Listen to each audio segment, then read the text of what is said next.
welcome you all online, Facebook Live, to our BISH'VAT Seder. Huh? You're too close to the mic. Okay, I'm close to the mic. Okay, all right. Maybe I should just go ahead. We'll share this one. Okay. So, welcome, and we're going to start with some worship. Okay. I want to start off by saying Shabbat Shalom to each and every one of you. Shabbat Shalom.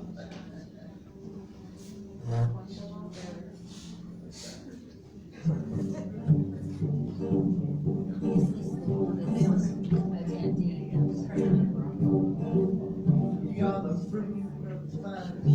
His words are true and right. Hang on with all your might. No shame. We are the fruit of the fighters. His words are true and right. Hang on with all your might. No shame. For the festivals that we rejoice in. It says in His word, we bring them. Shine for us to worship Him, to honor Him and adore Him. We are the people of life. His words are true and right. Hang on with all your might. He'll save you in His words. We are the people of life. His words are true and right. Hang on with all your might. He'll save you in His words. He saves us to the way. For victory on your faith, but God has the word. My hopes and we are already. We are the people of life. Hang on with all your might. We are the people of life. Hang on with all your might.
Rejoicing, they're shouting, they're clapping their hands. Now, I know they don't have hands exactly, so they must have clapping their branches. Okay.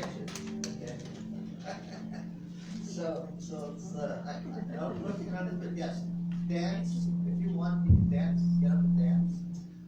Sing to celebrate. This is the time to celebrate not just the trees, but you and what God's doing with you.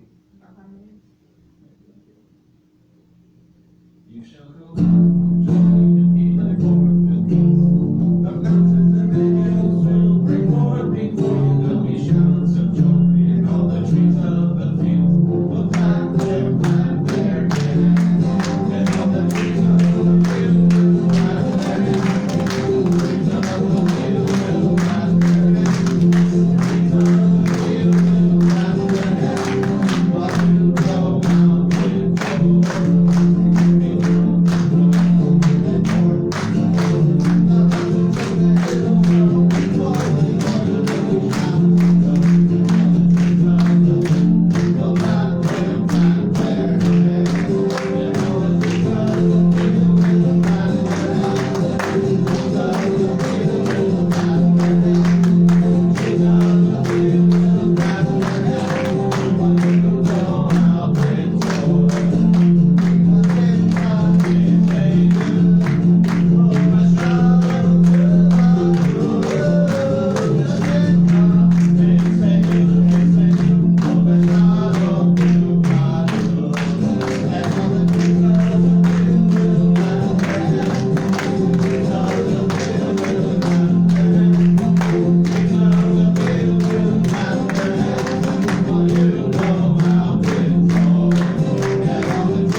It is good. It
Hold that, trees.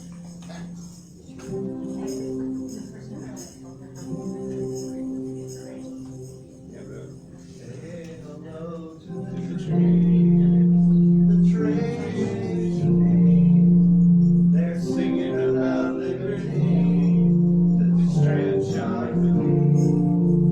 From seeds they will roll, water like God you know, planted in the finest field, they clap their hands and sing. Hallelujah, hallelujah, praise the King of Kings. Hallelujah, hallelujah, let's begin to sing. Hallelujah, hallelujah, praise the King of Kings. Hallelujah, hallelujah, let's begin to sing.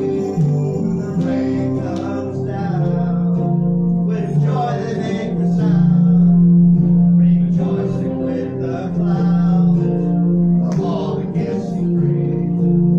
My branches round the earth, it's sap through my veins, so the fruit of your way, you can praise and sing. Hallelujah, hallelujah, praise the King of Kings. Hallelujah, hallelujah, let's rejoice and sing. Hallelujah, hallelujah, praise the King of Kings. Hallelujah, hallelujah, let's rejoice and sing. Let the blood stream like its arms stretched out for me. Is our field on earth or in heavenly places? Are we living while the trees are still green? Heaven provides for trees like its arms stretched out for me. Is our field on earth or in heavenly places? Are we living while the trees are still green? Are we living while the trees are still green? Hallelujah.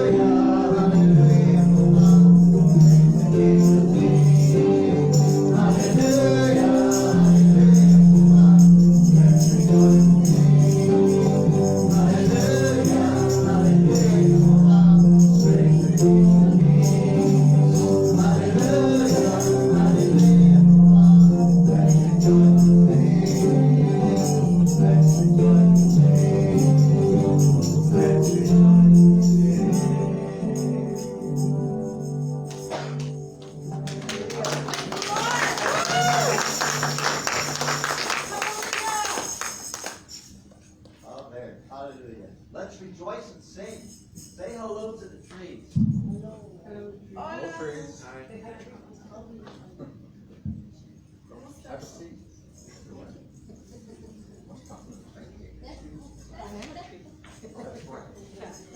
What kind of tree? Y'all have a copy? Very interesting here again. Have a copy of our Seder guide? That's a good idea. Who doesn't have one of these? There should be enough, I printed 25, but.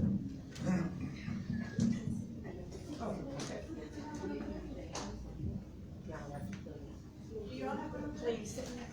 Send me one. There's a lot here, but don't get freaked out by it. We're not gonna get and read a whole book, okay? It's to experience, okay? This is all about experience. One thing about the Torah is not just hearing, it's doing. In fact, it says that in James. Those who are a hearer of the word and not a doer is deceived. So we do the Torah. We don't hear about it, we do it as well. So anyhow.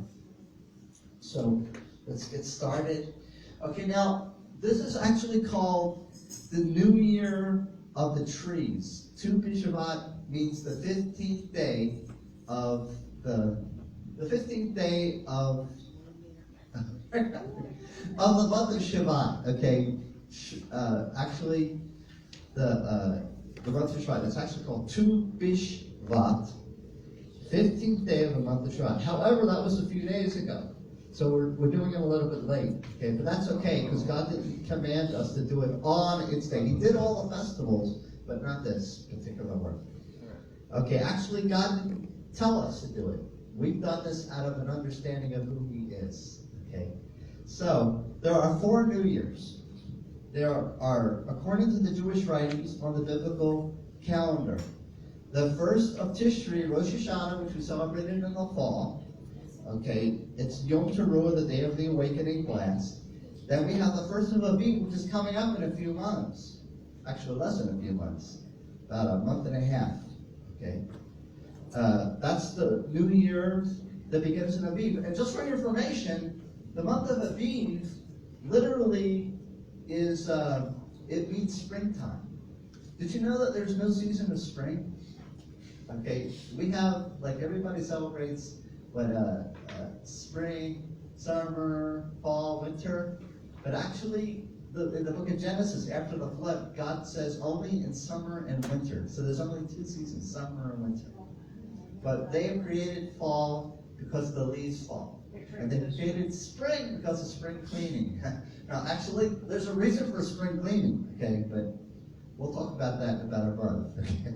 But what basically, it's the month of Aviv is the New Year of Aviv, which is the New Year of a spiritual calendar. There is a spiritual calendar, and it's the calendar that begins on the month of Aviv. Well, that'll be for later. Then we have the first of Elul, which is the 6th month, and it's for celebrating the tithing of cattle. And then we have the 15th of Shabbat, which is today, which is for marking the New Year for the trees. You know what? I have to go get my glasses. I've got to get my glasses.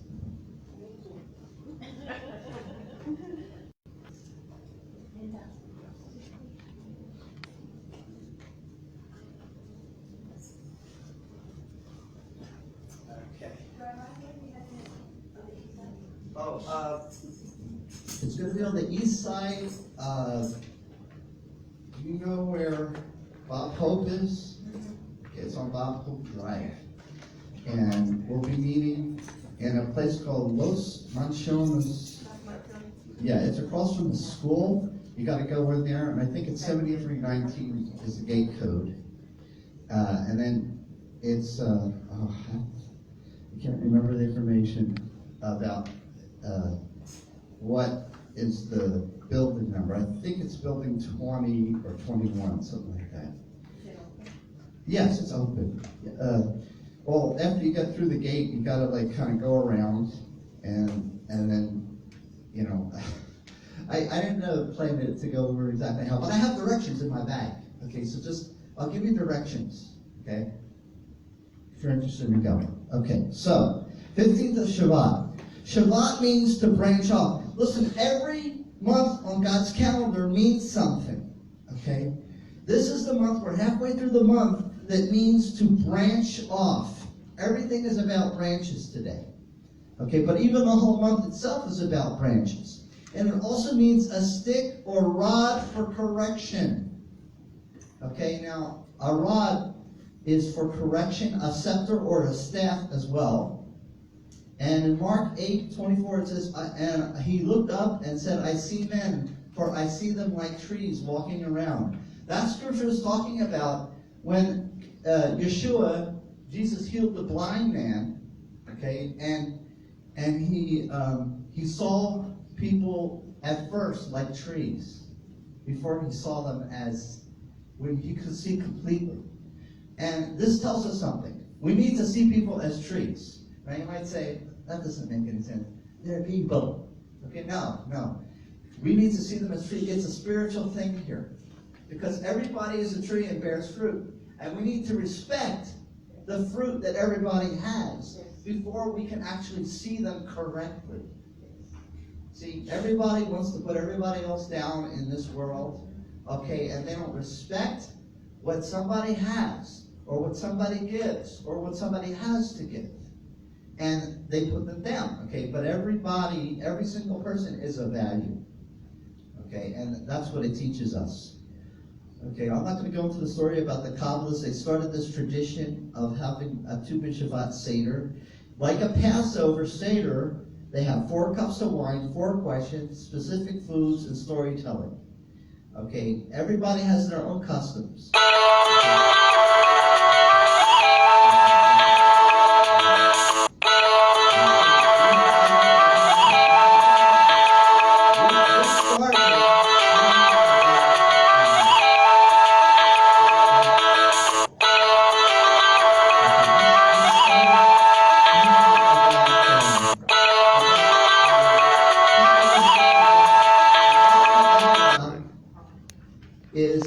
Is more like esoterical, and I don't follow it, okay?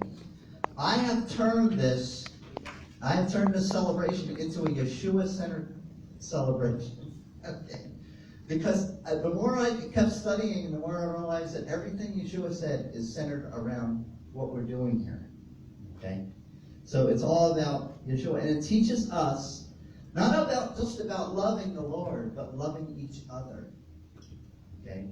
See, you know what? It's like we all love the quote, you know, we can do all the commandments by loving God with all our heart, soul, and strength, and loving our neighbor as ourselves. But most of the time they leave out the part as ourselves.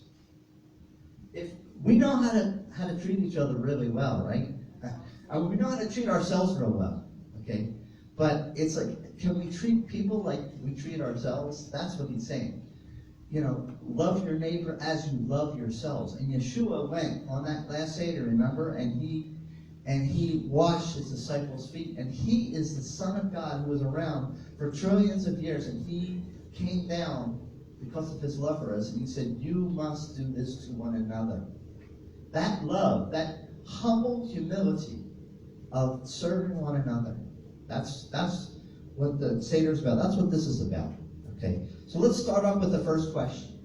Okay, at the bottom of page 1, just like on a Passover Seder, we will ask 4 questions designed to help us understand the significance of this day. On other Moedim, we honor events and people. Why today do we talk about and honor trees on a non-holy day, unless it is a Shabbat? So it is a holy day today because it's a Shabbat. Okay, the second question will be, ordinarily we eat whatever fruit is in season. Why today do we specifically eat fruit that is grown in Israel? Okay, number 3, it's winter. Why are we thinking about planting when spring is still a few months away? On other days, we learn about Yeshua and ourselves through the Torah and other appointed times. Why on this day do we learn about Yeshua and ourselves from the tree? Say hello to the tree.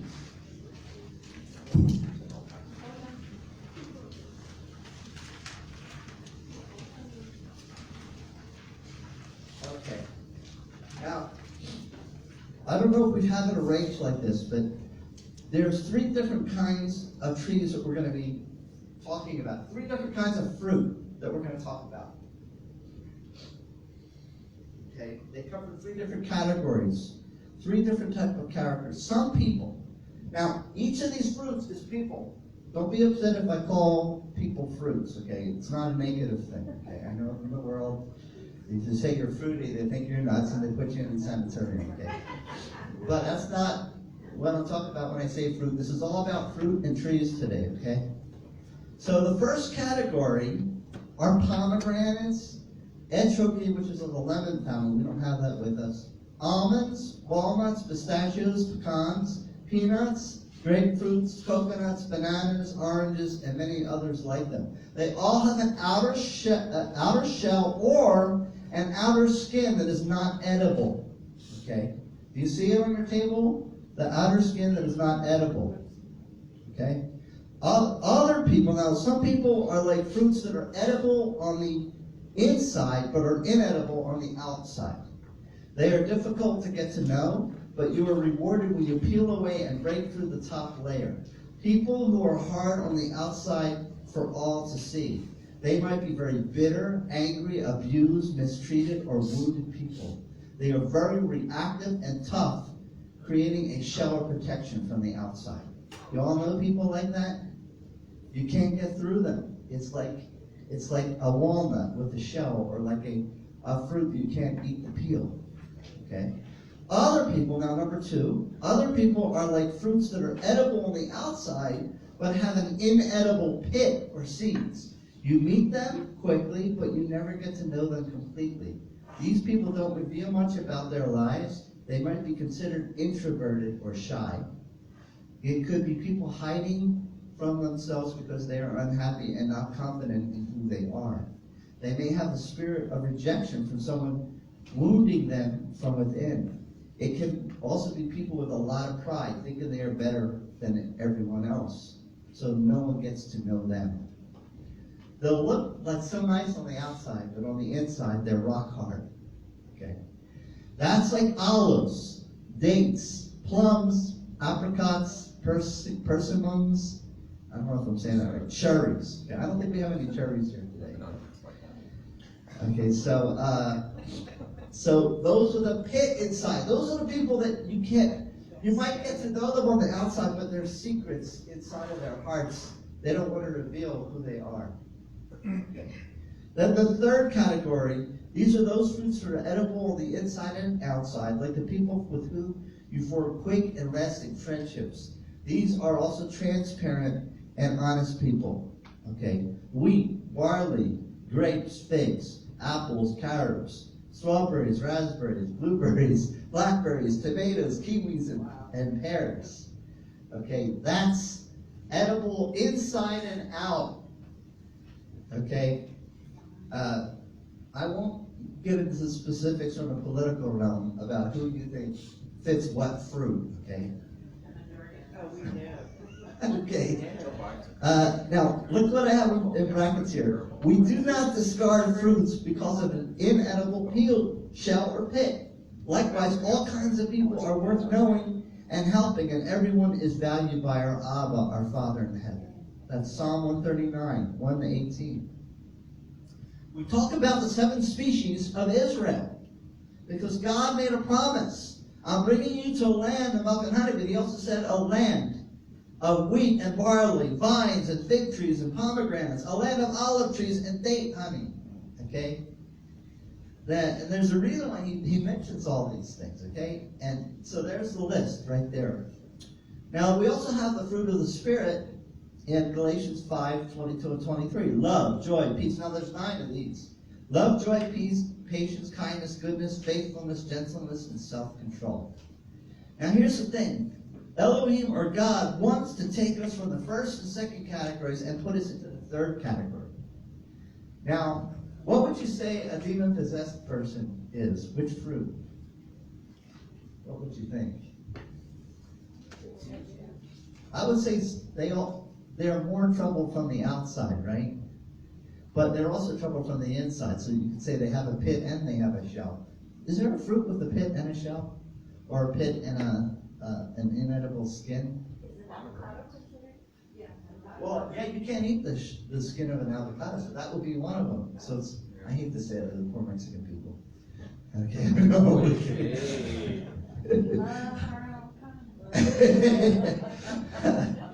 Avocado. Think about that next time you want to have one.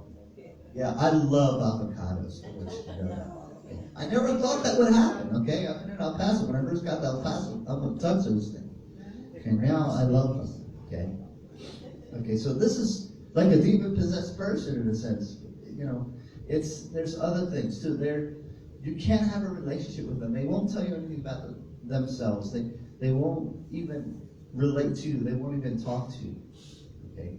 And it's not out of pride often. It's also out of just insecurity. Okay. So the question is, we should be looking at ourselves. Which category do we fall in? And really look. Okay, so let's go to page 3. This is all going to be like interactive. Okay, so there'll be parts where it says reader, where someone can read. Okay, so you can all participate in this. So we're going to begin with the first question. On other Moedim appointed times we honor events and people. Why today do we talk about and honor trees on a Shabbat, or this week, this time being a Shabbat? Also with what do we celebrate the New Year? So with that, why do we celebrate the New Year of fruit trees, or Tu BISH'VAT? Okay, together? Since the Holy Temple was destroyed, Israel could no longer bring the first fruits to Yerushalayim. On Tu BISH'VAT, we offer the fruit of our lips to praise Elohim for all the fruit trees in the world. Yeshua is also our first fruits, and that's in Romans 8, 22-25, 1 Corinthians 15, 20-23, and James 1, 18. So can we have a reader or volunteer for first reading? BISH'VAT marks a new period for taking tithes. The original purpose of BISH'VAT was to mark tithing responsibilities for fruit, wheat, and barley grown in the land, a portion of which is given to the poor. For trees, and Elohim said, let the earth put forth grass, herb yielding seeds, and fruit trees bearing fruit of its kind. Fruit tree means the tree of knowledge of good and evil, which put forth blossoms of fruit. Bearing fruit is the deep, righteous places of the world. Of its kind means all the human beings who have in them the spirit of holiness, which is the blossom of that tree. This is the covenant of holiness, the covenant of peace, and the faithful enter into that kind and do not depart from it. Sadiq generates, and the tree conceives and brings forth fruit after its kind.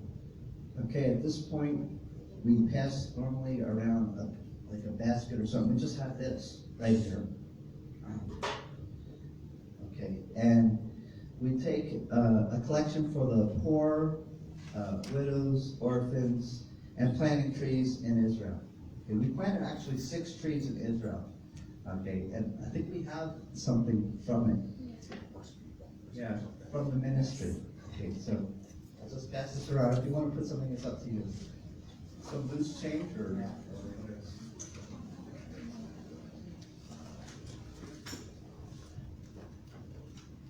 I'll check this out if you can get a chance to.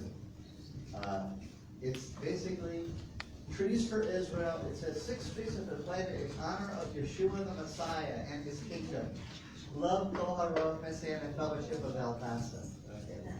So trees are being planted in Israel right now in behalf of Yeshua and this fellowship. So. Okay, so anyhow, when Adam and Chava, or Eve, were in the Garden of Eden, they were permitted to eat only fruits and vegetables. Only after the flood did God permit meat. There were 2 trees in the center of the garden, the tree of life representing the Torah, pointing to Yeshua and eternal life, and the tree of the knowledge of good and evil representing death and distortion, and the curse in the Torah bringing condemnation. Another way of expressing the distinction is that the tree of life is a Torah of freedom and salvation in Yeshua, while the tree of the knowledge of good and evil is the curse in the Torah that condemns us and brings death because of the knowledge of sin. And that's from Romans 7:7 to Romans 8:14. Okay, now, I need to tell you something about this, okay? It's so misunderstood, okay? The tree of the knowledge of good and evil. God said, do not eat of that tree, because the moment you eat of that tree, then you will die.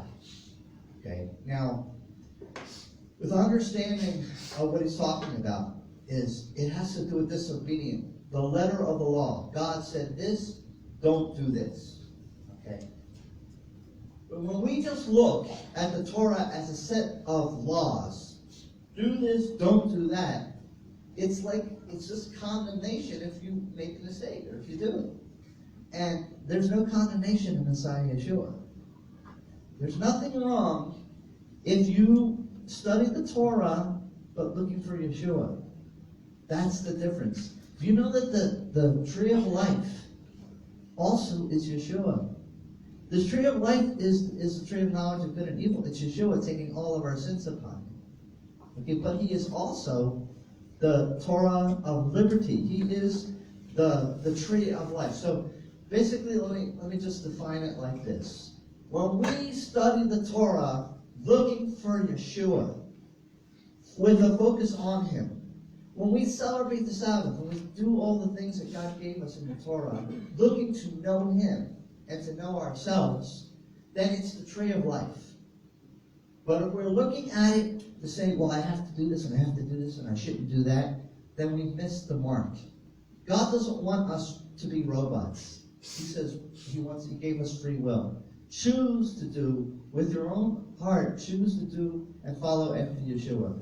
God is not in us doing this and doing that and not doing this and not doing that. He wants us to do it with our heart, to know him. That's all it was ever about. Okay, that's the difference between the knowledge of good and evil and the tree of life. Okay, so why would Adam and Chava have chosen to eat from the latter, especially since God had explicitly instructed them not to? Okay, page 4. Man's very name. Okay, let's have another reader. Someone who can read really loud, okay? Man's very name, Adam, is derived from the word earth, Adam. Man is at once the pinnacle of creation, the master and caretaker of the world. He is also dependent on the earth for his most basic needs. The Torah is outlining the instructions of not destroying fruit trees, refers to man himself as a tree of the field, Deuteronomy 20:19. Our sages learned from this verse a prohibition against any needless destruction. In other words, fruit trees serve as a metaphor or symbol for man's relationship and responsibility to this earth and each other. You will know them by their fruit, Matthew 7:16. It was through a mistake in eating fruit that caused Adam and Chava to sin and be exiled from the Garden of Eden. Eating fruit is symbolic of our interaction with this world. If they listened to Elohim, they would have led to a perfected world and spiritual bliss. Not listening to Elohim led to destruction and spiritual degradation. Many see the Seder BISH'VAT as an opportunity to rectify the past iniquity and return once again to our rightful place within the garden. It can only be done with Messiah Yeshua. Messiah Yeshua said, therefore, bear fruit in keeping with repentance. Matthew 3:8. Okay, thank you. Okay, he said, bear fruit in keeping for repentance. This is how Yeshua was talking, okay? In the book of Romans 5, 12 to 21, Messiah came as a second Adam to rectify the past iniquity and return all believers in Yeshua to our rightful place within the garden. Best of all is that all this is done through the grace of God, the grace of Elohim in Yeshua's sacrifice, our permanent blood atonement. 1 Corinthians 15, 21, 22, and 45 to 49. Everybody together from the book of Revelation 2:7. Adam and Chava erred by eating from the tree of the knowledge of good and evil, to remember their mistake and also to remember the grace extended to us through Elohim, through Yeshua our Messiah. We eat our fruit today with pure intentions in loving obedience to Him, as if we are eating freely from the tree of life. To him who overcomes, I will grant to eat of the tree of life, which is in the paradise of Elohim. Think about that. We're going to eat of that tree of life. This is an important thing for us to understand. Okay, another reader. You will know them by their fruits. Do men gather grapes from thorn bushes or figs from thistles? Even so, every good tree bears good fruit, but a bad tree bears bad fruit. A good tree cannot bear bad fruit, nor can a bad tree bear good fruit. Every tree that does not bear good fruit is cut down and thrown into the fire. Therefore, by their fruits you will know them. Amen. In the Talmud, Rabbi Abun said, in the next world, a person will be judged for all the fine fruit that he saw but did not eat. This is a rabbi. I need to tell you something. This is pretty amazing. He says you will know people by their fruit. What does that tell you? You have to see people as trees. You have to see people as trees, and you will know them by their fruit.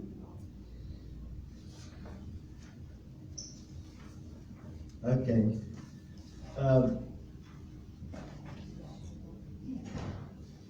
Actually, the same reader. Go ahead, top of page 5.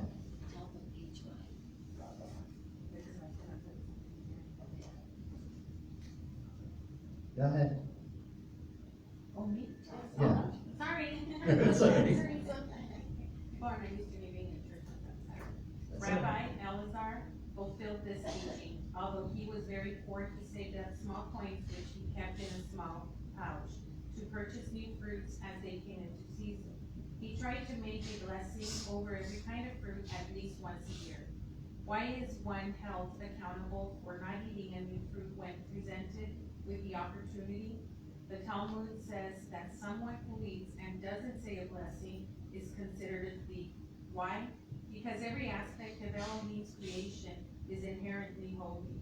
So when one eats a piece of fruit, he is depriving the world of a piece of holiness. A blessing reinfuses the world with holiness. Eating without a blessing, however, lowers the level of holiness in the world without replacing the lost and is regarded as theft. Also, remember to see the value of everyone by receiving people's fruit and sharing your fruit in humility. Amen. Everything in the physical world is a metaphor or symbolic of a deeper spiritual concept. By the way, this is all a shadow of this whole earth, of heaven. Okay? Eating is to the body what knowledge is to the soul. Okay, that's Proverbs 24, 13, and 14. When we eat, we internalize the good part of the food, and through that we grow and develop. Similarly, when we learn a new piece of information, we must chew it over, digest it, and integrate it into our very being. Only then can we truly grow in wisdom and spirituality. Okay, now we're going to start trying the fruits, okay? Okay, so we're going to talk about the second question, okay? Ordinarily, we eat whatever fruit is in season. Why today do we specifically eat fruit that is grown in Israel? The second question is specifically about why we eat the fruit grown in Israel first. It is because those trees and their fruit are symbolic of the promises and inheritance for Israel. This is what the children of Israel were promised and the land that they are being led to. This also applies to every believer in Yeshua. It is very important to remember his promises to us and to have faith that they will be accomplished. Amen. See, we're talking about Israel, we're talking about God's promises, but God has promises to all of us. And we need to remember, he will keep his word. Okay? And the blessing that we talked about earlier, I don't want to be a thief. Okay, there's enough thieves in the world. I'm not going to talk about that. Okay, so all I can say is that let's do the blessing. Because that way we're infusing it back, giving it back to God. Okay, so first we talk about the wheat and barley grains. Okay, wheat and barley are the first two of the 7 species connected to the greatness of Eretz Yisrael, the land of Yisrael. We begin by eating bread or cake when Tu BiSh'VAT falls in Shabbat. Okay, it did this year, or actually didn't actually this year, but it is appropriate to incorporate the Seder into one of the Shabbat meals, using challah as the bread. Okay. Listen, we do have some challah here, okay? Before saying the blessing, let us pause to reflect on our good blessings. Elohim has given us innumerable blessings, enabling us to enjoy this food. Elohim could easily have arranged for humans to be nourished by photosynthesis, like plants, or by eating bland oatmeal, or by taking pills. Instead, he created a seemingly endless variety of appetizing and nourishing foods for us to enjoy. He gave us taste buds and palates, and many miraculous organs in which to eat and digest the food. A blessing is a thank you note to our Creator. And the sages said, who is the wealthy person? The one who is happy with what he has. The more we appreciate our gifts, the more sincere is our thanks, and the more sublime is our pleasure. Okay, so we've got some bread we're handing out. We also have challah bread.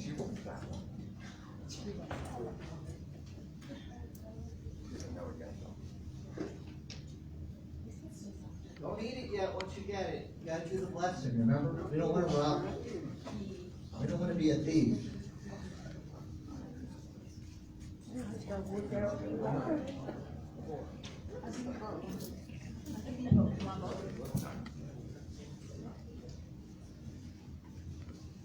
Got challah here if you want some.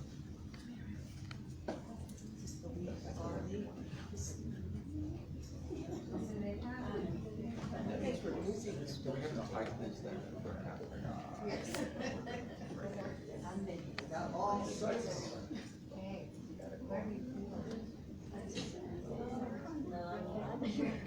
We're on the street. Anyone. Yeah, Rosa. You doing okay? You would think. Well, I just put my dad on. Hey, Harley. He always also. I take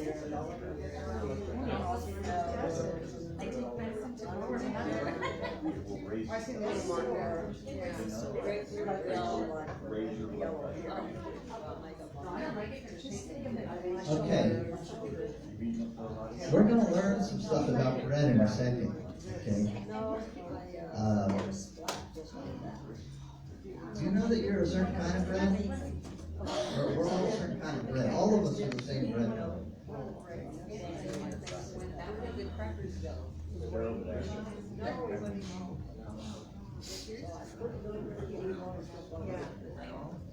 Okay, don't eat the bread yet till you do the blessing. You don't want to be a thief.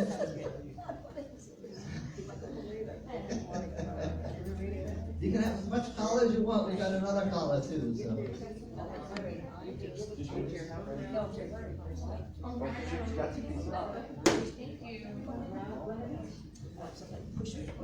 That's yours.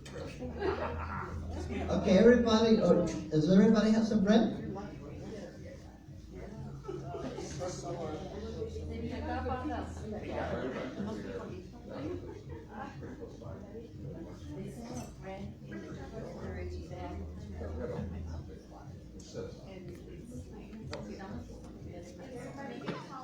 Everybody get some challah? Seriously, last time the meal. Go as a group.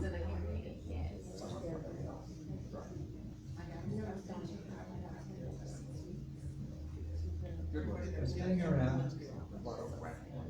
It's probably a good thing we're not having lunches. We're all going to be filled with fruit and Good ones. bread.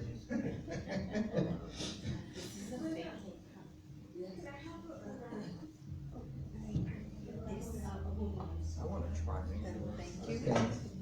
You all ready to do the blessing? Josh? You got You just got one little tiny cracker there. You're not supposed to.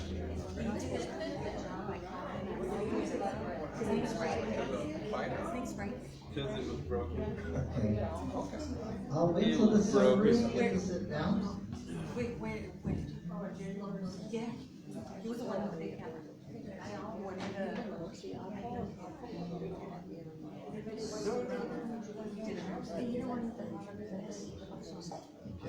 So we had a meeting with the land. It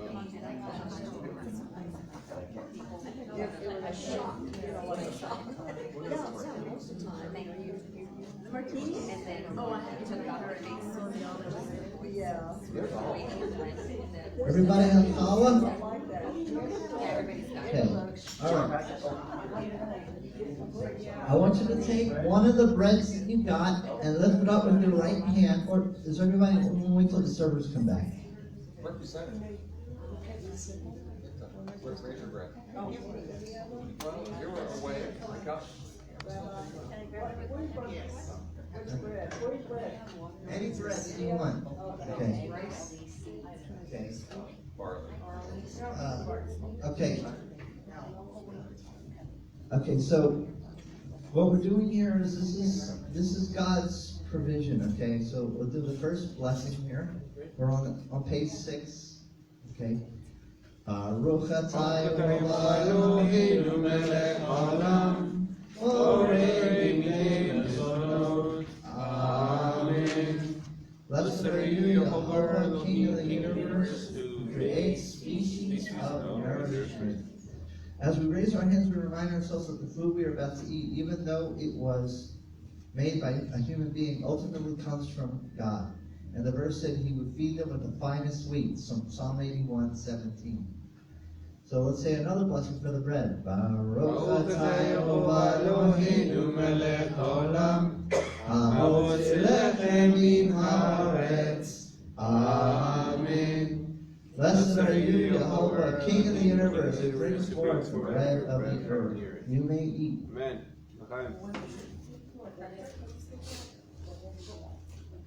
Do we have another reader? Reader number 4? Everybody finished having their bread? The verse says, when you eat the bread of the land, you shall bring an offering to Elohim. Numbers 15, chapter 15, verse 19. This refers to the waving, tenufa, of the omer. Tenufa can be read as tenufe, give a mouth. The mouth is symbolic of the honor we give to Elohim. Hence, the omer was waved to show that we give to Elohim our mouth. Since the chief praise of Elohim is when Israel gives him honor and glory. Why was the omer made from barley, zeorah, and not from wheat, itam? Because barley ripens first. Wheat is the more perfect food, being symbolic of the elimination of sin. Amen. Wow. Amen. Okay, I'm going to share something that's probably not in your notes. Some of you have it because I printed it. I printed most of the notes out, but I printed some more. So some of you have this, so you might have to write this in. Okay. By the way, we have something to put on the bread coming around. Okay. Wheat's essential role. Wheat puts it first among the 7 species. Since ancient times, it has been considered one of man's most basic crops. From wheat flour, bread is produced. On Shavuot, the festival of the Bikurim, the first fruits, the first of the wheat crop will be brought to the temple. When wheat is ripe, the heads of them bow. Pay attention to that. When wheat is ripe, the heads of them bow. The top parts, they bow. Tares are weeds. They grow in maturity, standing erect. They are the wicked. We, as righteous believers, bow in humility to Elohim. In other words, you know how there's a scripture that says that at the end, that the Messiah will separate the wheat from the tares. Remember when his disciples asked him, should we take them apart now? He said, no, wait till the end of the harvest. Why? Because they had that head that's bowing over. You know who is God, you know who isn't. It's the ones bowing. Okay, those are God's.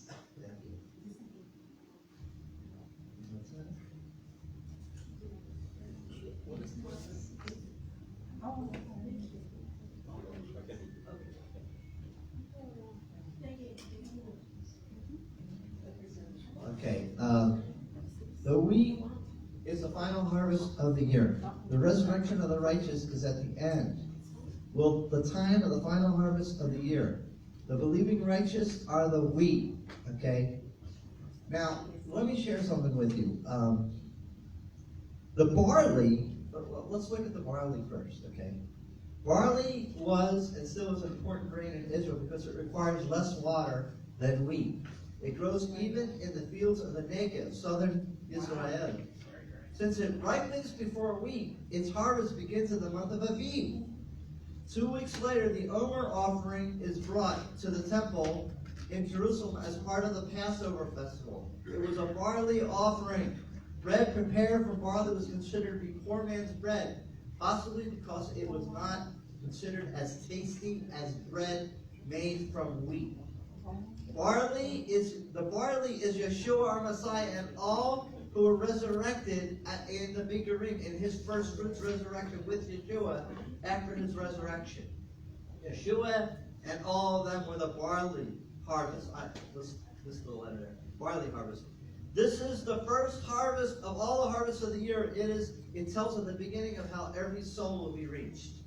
Okay, so barley, it's really important to understand the difference between barley and wheat. Barley is the first harvest. Okay, it's harvested during the time of the month of Aviv. Okay, when Yeshua resurrected, okay, it said a multitude of the prophets were seen walking in the streets. The graves were overturned. Right. Every believer, yes, every believer up to that other man on the cross, the one who repented, okay, every believer they were all resurrected. Okay, so I want you to think about that. Every believer up to that point of Yeshua's resurrection was resurrected. They were called the barley harvest, the first fruits, Bikurim. They were the first fruits. But he talked about the wheat and the tares. That's you and me. We are all the wheat harvest at the end. Okay, you see what I mean? So you have the barley harvest at the beginning. It's still a part of the whole harvest cycle. It's one harvest cycle. He was the first fruits. The first fruits were the barley. At the end, we are going to be the wheat harvest. So we are wheat. Okay? Now the goal is to be unleavened bread. Okay? However, we still have this flesh that we carry around, okay, which makes us leavened. Okay? So what I'm basically saying is our spirit man, who we are, needs to be unleavened. Okay, but we are wheat. Okay, you are wheat. We are all wheat. We're waiting for the harvest at the end. And what does that mean? We should be bowing down to the Lord. Okay, because we don't want to be counted among the arrogant tares that are erect and they don't bow to anyone. They don't even bow to God. The tares are the wicked. Okay.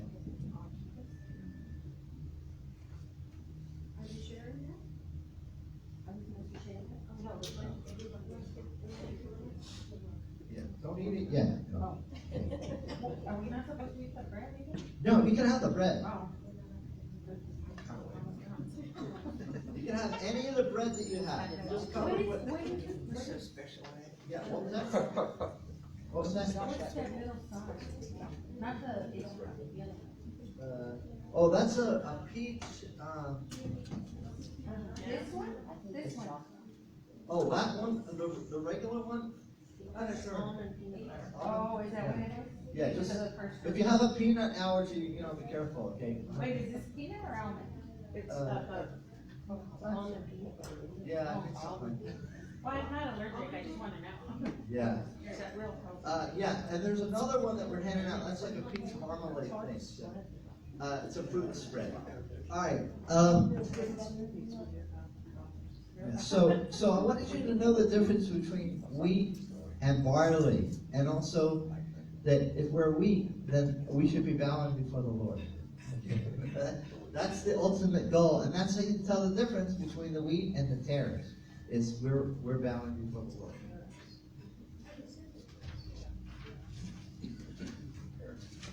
We're waiting for the resurrection. Amen. Okay, that's going to be in the fall. Okay, so let's go on to the fruit section called fruit. Do you see it? I don't know which page it is on yours because I added some stuff on mine. 7. Okay, page 7. Okay, on Tu BiSh'VAT it is customary to eat the fruit which God Himself praises the land of Israel. And the verse that says the trees have borne their fruit, fig tree and vine have yielded their strength. The children of Zion will be happy, rejoice in Yehovah, your Elohim. Okay, if you have a preference, taste and eat the fruits in the order you most enjoy, but these are the fruits from Israel: wheat, barley, grapes, figs, pomegranates, olives, and dates. Okay, so now we're going to do the blessing for the fruits, and then you can eat whatever you want. Okay? So, together, Baruch atah Yehovah Eloheinu melech haolam, borei peri ha'etz. Amen. Blessed are you, Yehovah, King of the universe, who creates the fruit of the tree. You may eat whatever fruit you want. Okay, there's lots of fruits. Or whatever nuts.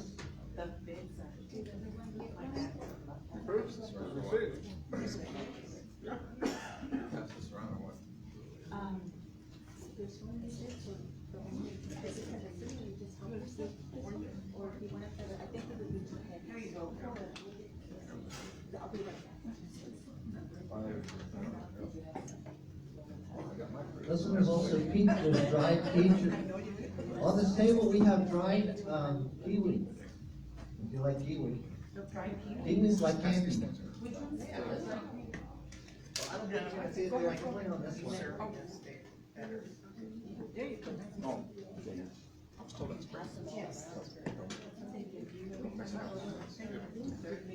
You're doing a great job. It's okay. We assume you'll figure it out.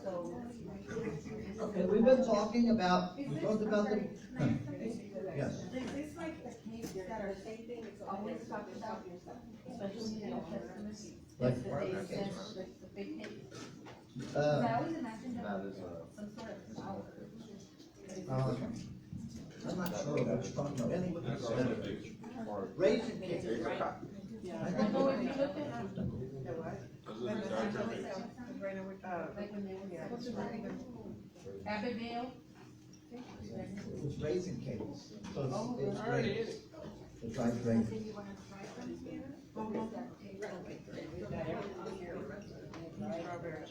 Okay, we covered wheat and we covered barley.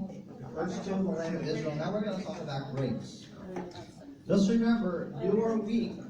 Okay, barley, also, God refers to Israel often as being like barley and Israel like being like wheat. And remember, also, for information, when I say Israel here, you were joined to Israel through faith in Messiah. It says in Romans 11, you have been grafted in. Okay? So just remember that. See, in that we're also talking about fruit. We're talking about olives. You're a wild olive. If you're not Jewish, if you're Jewish, you're a natural olive. Not better, no one's better than anybody else. God shows no favorites. But I'm just telling you that we are all trees. Okay? So you know, we're willing. You know, you have to be willing to try something unless you're allergic to it. You have to be willing to try Or you don't like it. something, or yeah, you don't like it. But if you don't like it, you should try it all the more. Because you know, it's like a willingness to accept people. Listen, there's a lot of ugly people out there. Okay, and I'm not just talking about looking ugly. Okay, I mean. Okay, but that doesn't mean they're not of value, okay? Even if they don't taste good. Okay, the next one's grapes. Reader 5. I need another reader for grapes and figs. Someone want to read the part for grapes and figs? Grapes. Just as a vine has large and small clusters, and the large ones hang lower, so too does Israel. Whoever labors in Torah is greater in Torah, seems lower than his fellow due to his humility. That's Midrash Vaikal Rabah. I found Israel like grapes in the wilderness, Hosea 9:10. Figs, Te'inam.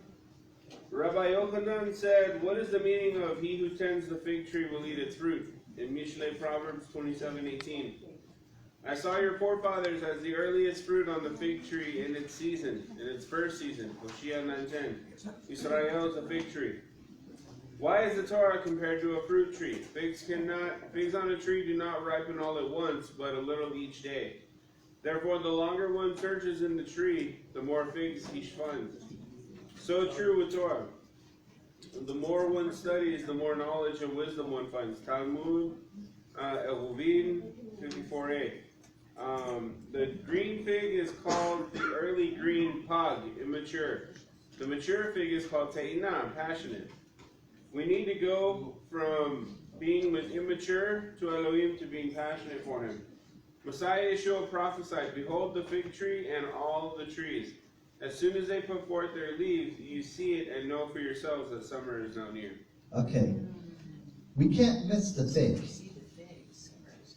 You can't miss the fig.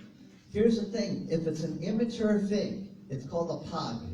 We do not want to be immature. A lot of us jump to do stuff when it's not time. Okay? That's being immature. Okay?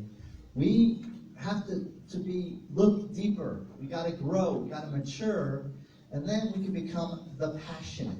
You see what I mean? The te'ena, the fig that is passionate. Listen, when I first became a brand new believer in the Lord, I was passionate for the Lord. Okay, I'm not to say I'm not still passionate. I'm just telling you that, it's like. But then I was raised in Judaism.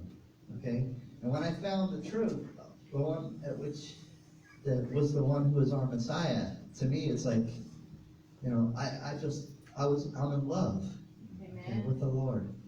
That love should never dwindle. The passion should never dwindle. I was still immature as to knowing Yeshua, knowing Him, and we need to grow and mature. But you know what?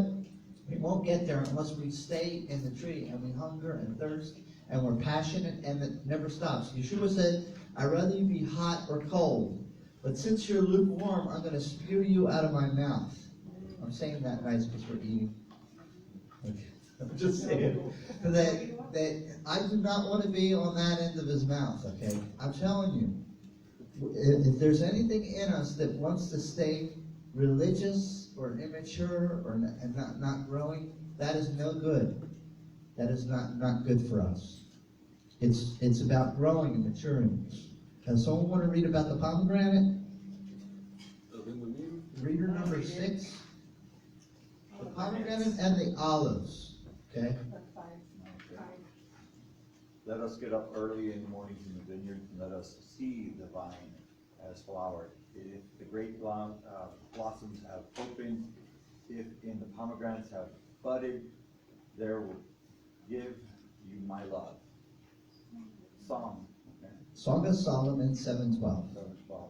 If the pomegranates have budded, these are the little children who study Torah and sit in a row in a class like the seeds of a pomegranate. Messiah, Midrash. Shir Hashirim Rabbah 6:11. Song of Songs. Thank you. Olives. But before we go on to the olives, we don't have like an open pomegranate here where you can see they all cluster together. Okay? That's like students of Torah in a classroom. Okay? It's like being a student. Okay? God wants us to be like children who love to study, and we sit in rows in class like the seeds of a pomegranate. Okay? We are all students studying. And if we don't study, and we don't feel like we need to study, then really we're not understanding, because we're supposed to argue with each other over the Word. Now, I don't mean that in a bad way. Okay, reason out the Word of God. If you see the way Jews are in a yeshiva, which is a Jewish school, they're arguing back and forth over points of the Torah, and they're growing in their arguments. They're getting to see other people's opinions and getting a deeper understanding of the Word. That's how we should be. We should be discussing the Word with each other. What did you see? Oh, I saw this. What did you get? Oh, I saw this. And that's how we build each other up. The study of the Word of God. We have to get back to studying the Word of God. Because it says heaven and earth will pass away, but my Word will not pass away. So, okay, now you can go on to what, the olives next? All right. Jehovah called out your name, green olive tree. Nice and beautiful fruit. Jeremiah 11:16. Thank you. Your children shall be like olive plants around your tables. That would be taking leave Psalm 128:3.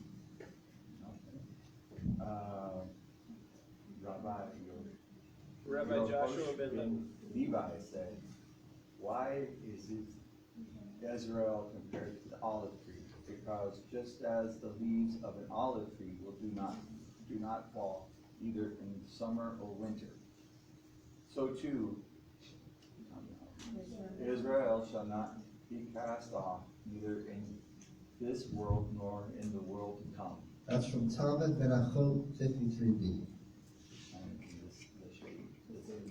the sages taught, just as olive oil brings light into the world, so do the people of Israel bring light into the world. That's from Midrash Shir Hashirim Rabbah 1:2.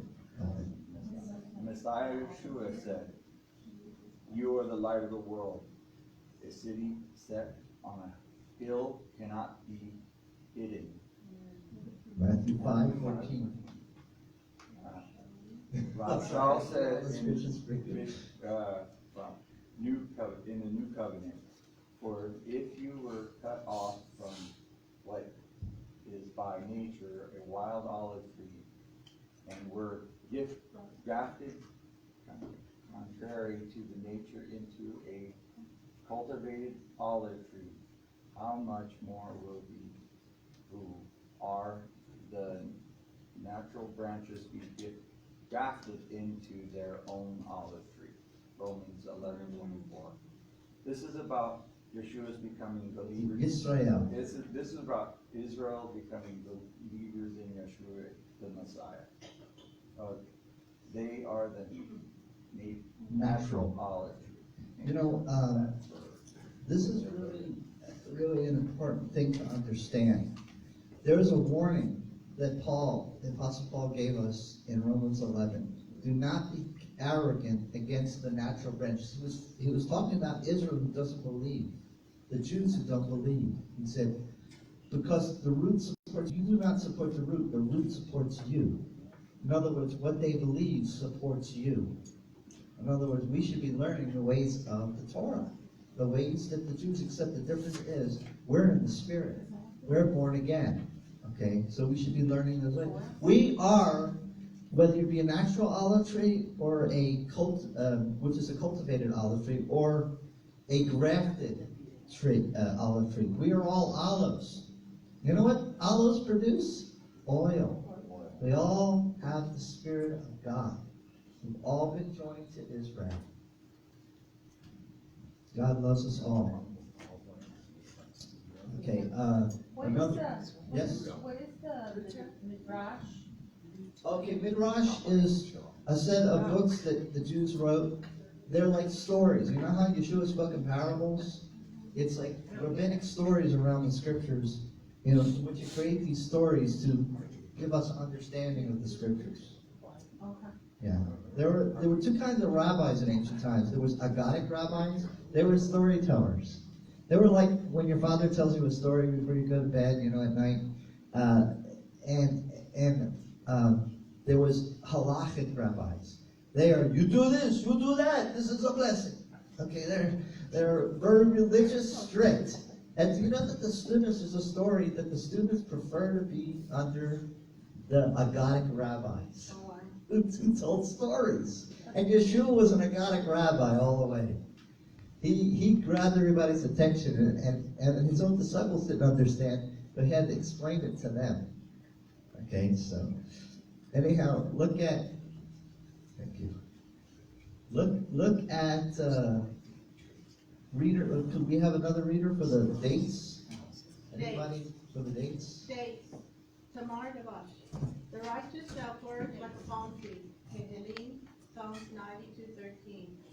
The righteous are fruitful and sweet, just like a date palm.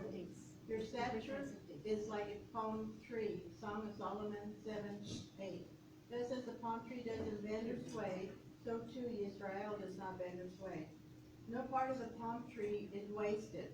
The dates are for eating. The lulav tree branches are for waving in praise of Shabbat.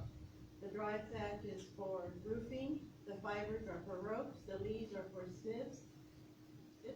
And the trunk is for house beams. So too, everyone in Israel is needed. Some are knowledgeable in Bible, others in Mishnah, others in Agadah, symbolic understanding of the Torah. Still others perform many mitzvot, good deeds, and others give much charity. Midrash, Bamidbar, Rabbah 3:1. 3:11, Or and numbers. 3:1. As the righteous are only made righteous through the blood of Mashiach. So truly the believer in Yeshua is of the greatest value. As the entire hidden treasures of Yeshua in the Torah and the Tanakh is made available to him to study, learn, and teach, so that all eyes and ears may be open to see and hear our Mashiach, Yeshua. Amen. Amen. So God says that, hey, it's the righteous who made righteous in the blood of Messiah, okay? That we are like the palm tree. We, the righteous, like the palm tree, like we saw in Psalm 92:13, okay? Song of Solomon 7:8. This is a righteous person, the palm, okay? And that's what produces dates. So you should never say you don't have a date.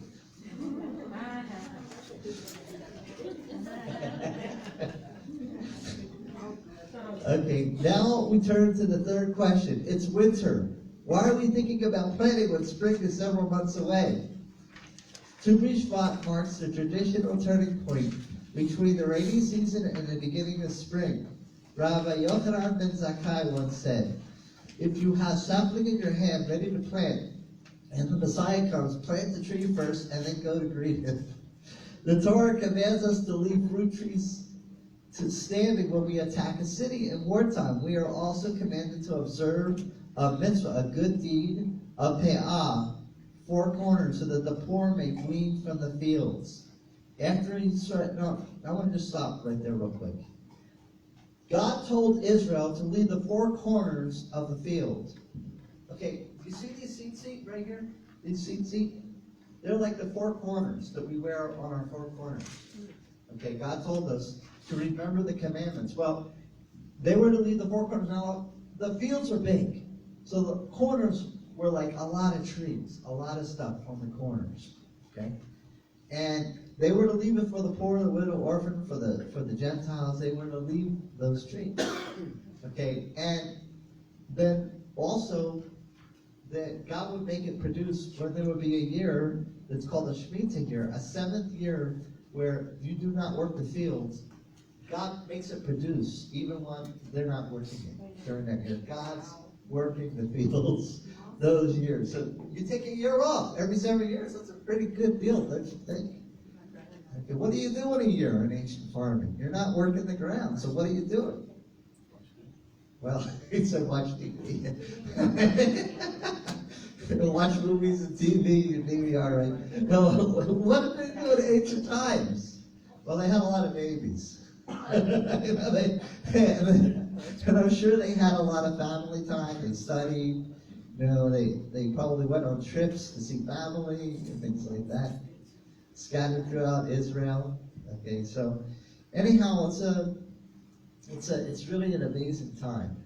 Okay, and next year, by the way, is the Shemitah year. Next Rosh Hashanah begins the 7th year. And we don't work the land, there's no pruning of the vineyards. It's like 2021 to 2022. Okay, so it's going to be a pretty special year. I don't know what God's going to do, but I think it's going to be pretty special very soon anyhow. But anyhow. Is that what we call a sabbatical? Yeah, but it's a sabbatical year, a whole year. Okay. People call sabbatical just to rest, and actually, Sabbath means just to rest. Okay. It's actually, every Sabbath, every week is a type of shadow of the kingdom of God on earth. Okay, because God didn't assign any time to it, so it's timeless. Okay, so now after Israel was conquered by the Crusaders, the Jewish population was almost completely destroyed, and the remainder were dispersed in other countries. The tradition of celebrating Tu BiSh'VAT lapsed. In addition, much of the rich literature was lost, and with it, the literature of Tu BiSh'VAT. In spite of this, a vestige of Tu BiSh'VAT celebration remained in the customs of the Jews in Eastern Europe. Among these was the custom to eat fruits. Okay, so now we're going to start with the wine. Now, I know most of you don't drink wine, so we have grape juice, okay? Don't worry, we have plenty of grape juice. However, some of us are going to have wine. So, be light on yourself, because you might have to drive in about an hour, okay? Let us know who wants wine. Okay. Wine. Hands for wine. 1, 2, 3, 4, 5, 6, 7, 8, 9. Keep your hand out. Okay, now the first cup of wine is going to be just white. Now, do not fill up the cups all the way. I don't think we have enough.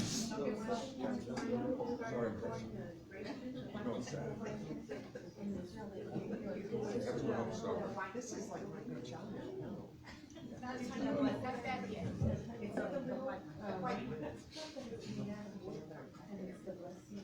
Who wants wine? You want wine? I have both. Did you like it? This is a Turkish. Yeah, so I've had them because I've been tasting them. Well, because you're gonna bring like 7 or 8. You can know this one without cards. We have this. We have 2 dishes. Did you want juice or? And we hadn't had any fruit. Anybody else here? Me. And this I one. think it's good. You got it. Oh, I think this one's one. I'd like a little white wine. I'm sorry. Don't drink the wine yet, so we get the blessing. Not drink the wine. So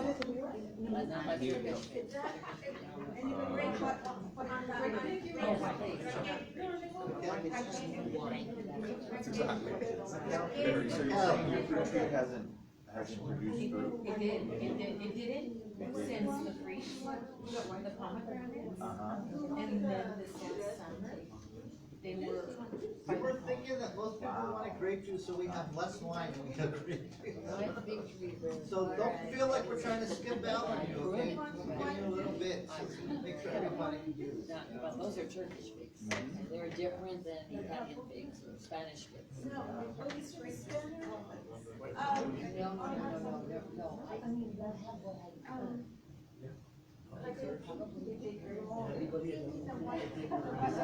Berry or is it?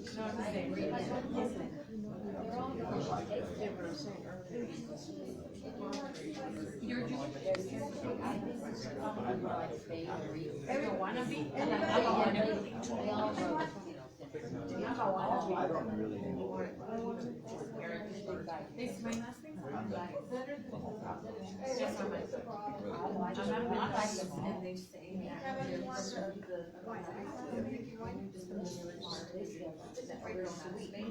And I know I'm Dessert over there. but my dad's last names were R and there, and my mother together, there's even a town so like I finished the race in my league. Okay.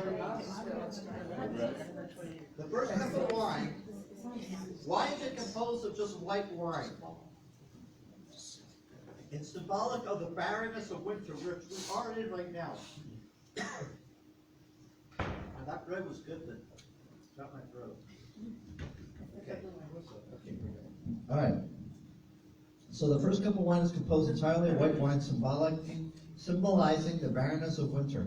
White wine represents nature in potential. Red wine represents nature in full bloom. On this day, we begin to leave the winter behind and move into a period of renewal and life. So everybody raise up your cup, and let's do the blessing together. Baruch atah Eloheinu melech haolam, borei b'ri hagafen. Amen. Blessed are you, Jehovah, King of the universe, who creates the fruit from the vine. L'chaim. What's that? Oh, that's Moscato. Good. That's good. H-A-I-M.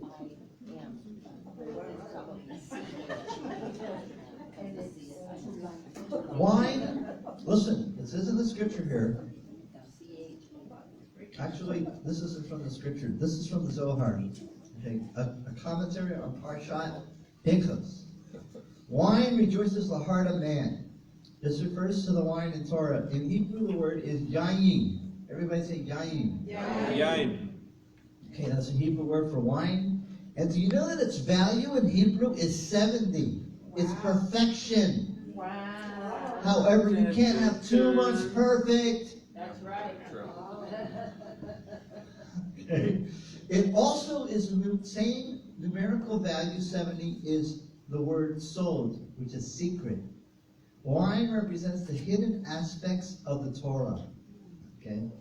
The secrets hidden there. You know, we're here searching after the secrets of the Word of God. Yes, Josh? Something else that's interesting, I didn't think about it till just now. 70 is how God views the nations. He That's only right. views 70 nations.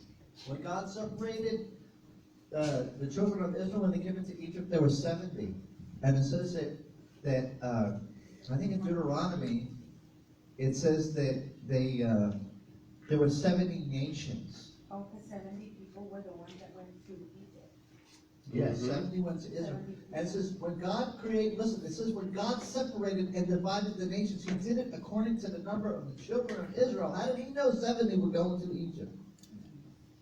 So, I mean, God divided up the nations according to that. Today we have hundreds, but actually if you go back to the root, it was 70. Okay, 70 nations. God's in control of the earth. He's in control of the nations. Amen. So you don't have to worry about all the stuff going on. God's going to get a hold of it. The earth is his footstool. Okay, we need reader number 8. The Almighty said, although wine can be a source of trouble in this world, in the future I shall make it only a source of joy, as it says. And it shall come to pass on that day that the mountains will drip with sweet wine. That's from Joel 3:18. Midrash, Vayikra Rabbi. Yeah, Midrash Vayikra Rabbah 12:5. Yeshua turned red heifer, purification water to wine at the miracle in the wedding at Cana. John 2:6-11. I just want to stop real quick. If you didn't know that, the miracle wasn't the water turning into wine, it was what water was turned into wine? The red heifer water.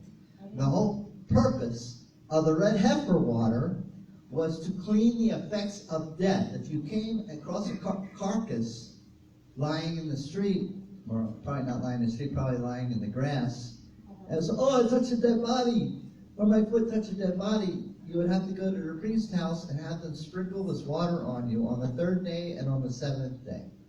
Okay?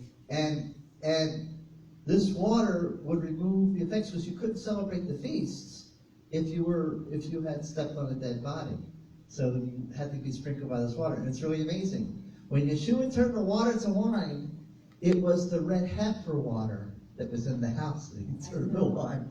And by doing that, he was making a statement to all of us who would understand, who follow God's calendar and follow his ways, that he is removing death from the world. For all who believe in him, that is. Yes. What's the backstory where if I step on a dead person? Is that a soldier story, or is that something from? No, that's No, actually it's actually in the Torah, yeah. If you pass by a dead body, or if you step on the bones of a dead person, you become Unclean. unclean, ritually unclean. And the burning of the pepper, they burn it all the way down to everything, all the way down to Yeah, ashes. they completely burn up this heifer, and what's amazing is they throw into the animal a cedar tree, a part of a cedar tree, and a hyssop. The smallest of trees to the greatest of trees, and they throw in a crimson The red one. wool. Okay, so what happens is, it's saying his blood will cover the smallest of people, because people are trees, will cover the hyssop, will cover the smallest people to the greatest of peoples. In other words, his blood covers all of us, and that's in the red heifer. Okay, what's the question? I still don't understand what the red heifer water. Okay. It's holy water.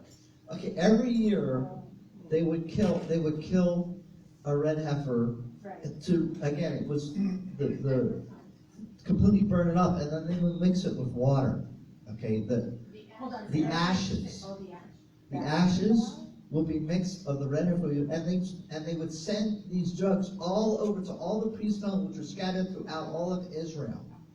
And if you came in and became ritually unclean, you'd go to the house of a priest on the third, fourth, and the seventh day, and they will sprinkle you, and you will be made clean for the effects of being around death.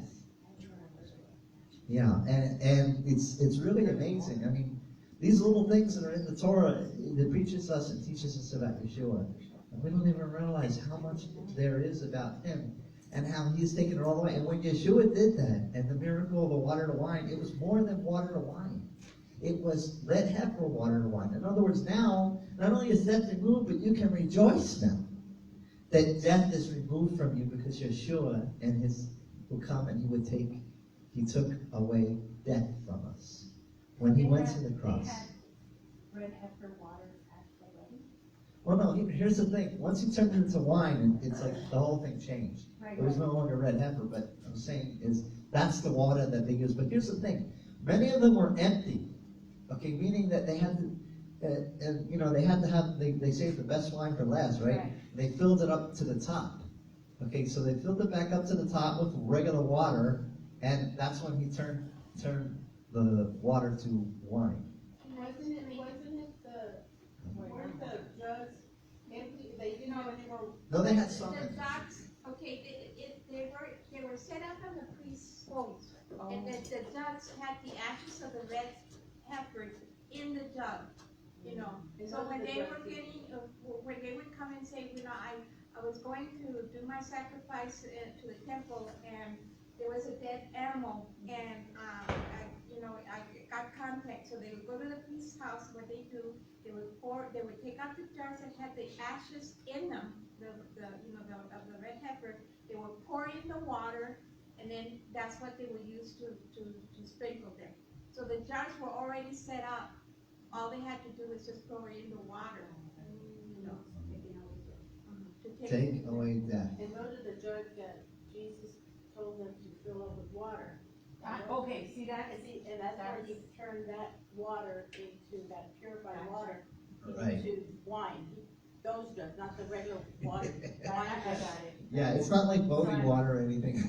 Oil and Okay, but I'm saying that, listen, this is not known by a lot of people. A lot of the deeper things of the scriptures are not known by a lot of people. Like these things that we're talking about here. These jars were all over Israel. And in fact, if you look at what happened, you will see there's a big hubbub going on in the background. It says that the servants, no one knew where they got the water from. It literally says this, but the servants knew. Meaning like this was like, what is he doing? It was a big secret thing. Now here's what's interesting. We just talked about wine being like a sod, a mystery. Here, there's a mystery of this wine that Yeshua turned from water to wine. Yeah. I think what she was confused with, because they had jugs of wine already, and she didn't know. No, well, they didn't really have, yeah. They ran out of the wine in those. They ran out of the wine for And the they wedding. used the You other can't jugs. run out of wine for a wedding. And Okay. so many people came, so then they used the other jugs. Yeah, it's funny. Yeah, do It's what? funny, his mother asked him, will you do this? He said, Mom, it's not time yet. It's not my time. But because he honored the commandments, and he says, you honor your mother and your father, he did something anyway, and she knew he would. And that's why she told us to do whatever he says. Yeah. That was so nice in the series they showed us. Yeah, they did that. They actually showed the wedding in the TV series about the life of Yeshua in the chosen, and they went more into detail, and they sort of showed him, trying to do what he was going to do. But still, there was nothing about the red heifer in it, but kind of like, I've never heard that. yeah. There's a lot of things we don't know about it. It's been kept from us. Well, maybe it's just not important to a lot of people. And the translation, the Yeah. translations of the Bible. No, they don't. But actually, it does say the water of purification, and that tells you what water he's talking about. Oh, if that's the Yes, bread. it does say that in Scripture. Okay. All right, the Talmudic section dealing with agriculture. Now get this. The Talmudic section dealing with agriculture is called Trust in God. That's literally what it's called. The whole section dealing with farming. When a farmer plants a seed, trust in God gives him the strength to survive the winter. On Tu BISH'VAT, he begins to see that trust rewarded. Similarly, when we plant a seed for personal growth, it requires trust and patience to survive the cold before we see the fruits of our labor. Okay? I'm sorry, someone else was supposed to read that and I interrupted.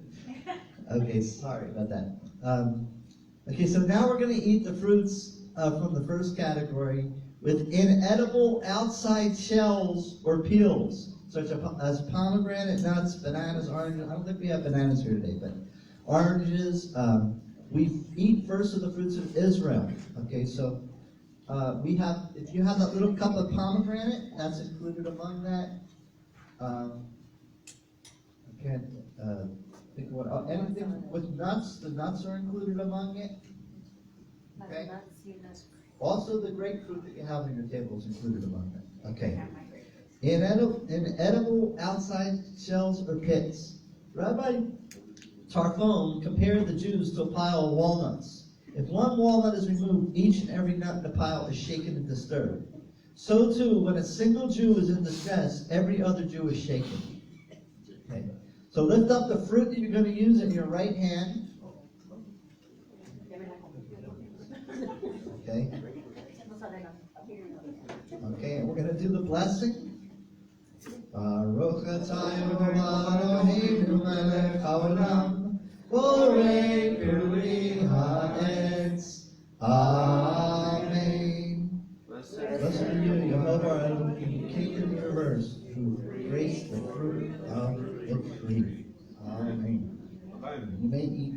There's another blessing in there if you've never, if you haven't eaten, if you're eating a fruit that you have not eaten in at least a year. Okay, you can do that if you want. Okay, try your best.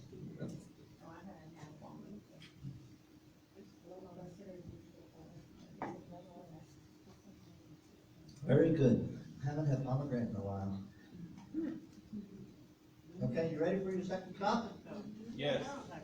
Okay, now on this cup that you're about to pour, it says it's gonna have a little most red. white with a few drops of red wine, and I mean a few drops.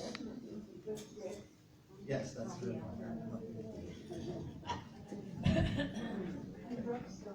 Now it's supposed to be white wine With a few drops of red. with with just maybe in this case it's so small, a drop of red. But no, yeah. Everybody, whoever wants wine, raise your hands. Wine. She wants wine. She wants wine. Remember, mostly white with only a few drops. That's what the spoons are for. Only a few drops of the red. Okay.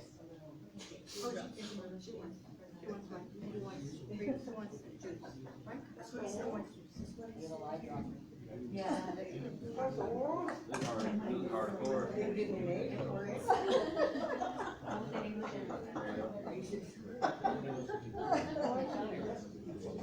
Getting anything? You're drinking juice? Drinking juice? Did you like what I sent you? We got off that,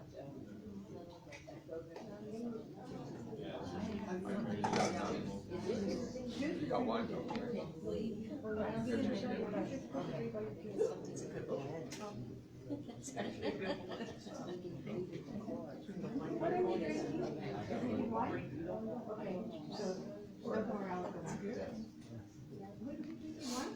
Don't drink it, don't drink it yet. Bring the drinkers. Is there a special table for people? Remember, you don't want to get these, there's enough these in the world, right? Yeah, they're all in these. Yeah, most of them are. right? No.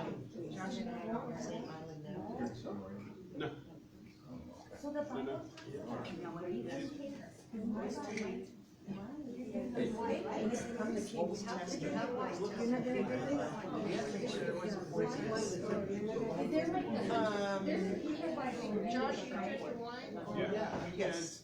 No, that's already filled. I already filled it. Oh, no, there's a Bible program.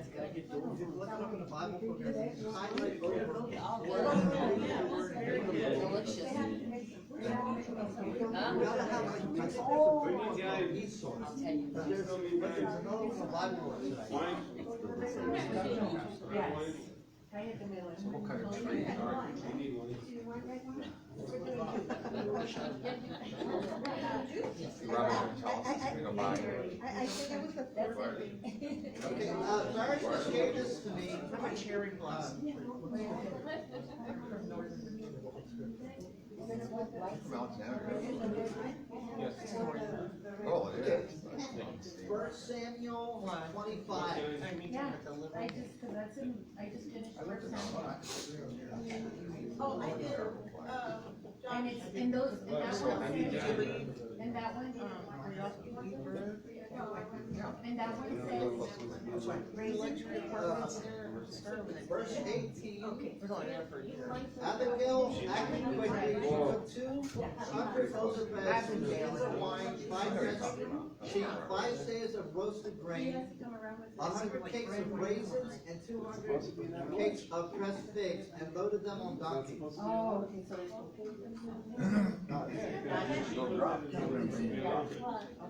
Everything. Yeah. So she took the raisin and the, Public house. Yes. so for some reason, when Who didn't get red wine in their? stand out, like that. Yeah, literally, it was, yeah, a couple of drops. You have to watch the translations. Okay, we got it. Oh, I know. She needs the red wine in there also. So quick.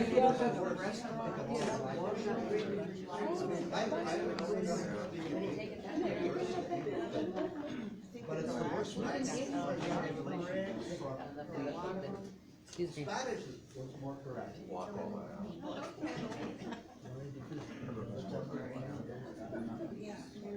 Rabbi, Yes. my daughter's going to. yeah, yeah. Oh, she's moving so fast. Oh, yeah. When's she leaving? March the sixth. Pershing. Oh, wow, that's right after. She'll be Declared it, cleared. yeah.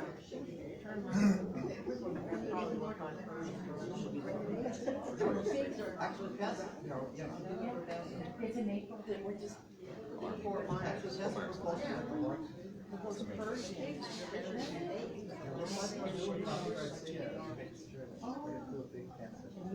Okay, you guys ready for the wine, the blessing of the wine?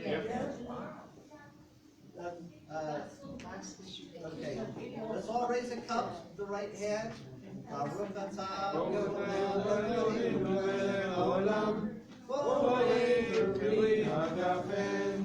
Amen.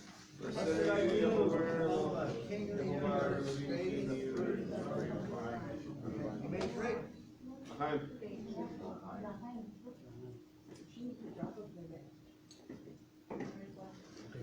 Now, you notice there's a slight difference in the taste? Yep. Yeah. We're going from immature to mature. That's the difference, okay? No, we're maturing. Maturing. Okay, now we're gonna take fruits from the, we're almost It done has a actually. ring in We're gonna it. take fruits from the second category.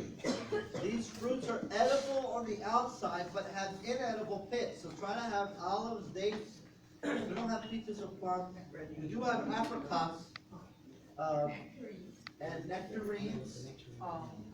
Okay, and the edible parts of the fruit represent holiness. Pits represent impurities that have penetrated the holiness. We eat first from the fruits of Israel.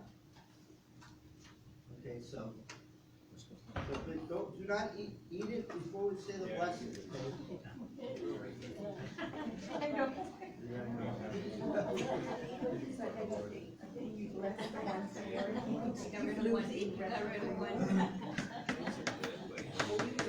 Okay, everybody grab your fruit. Let's do the blessing.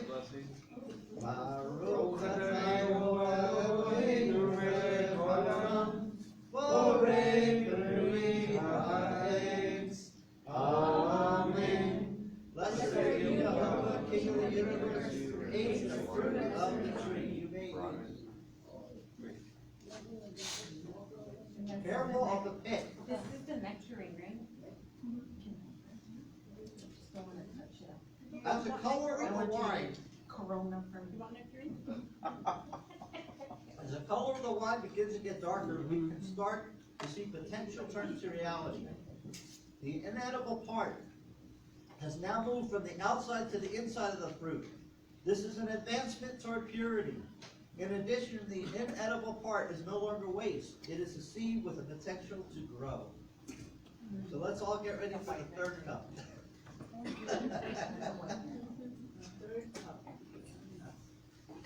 That's why we don't fill it all the way up. I mean, when we used to celebrate this, when we were in the house, we would fill it up, okay? Well, yeah, it was also at nighttime when we Yeah, were it was doing at it. nighttime. Everybody wants to spend the night. It's a lot more fun to do it at nighttime. Why, we're doing this right now during the day? I attended years ago with another, oh my gosh, her name was There could be more red and a little bit of white. Jesus Christ. Now it's exactly opposite. Terry, yes, that's She invited Drink it all. Yeah, basically it's reverse now. What's it, George? It's reverse. So, What's it like? Red wine. more red wine, less white. His wife's like from New York or Boston. Somebody, I'll Scott.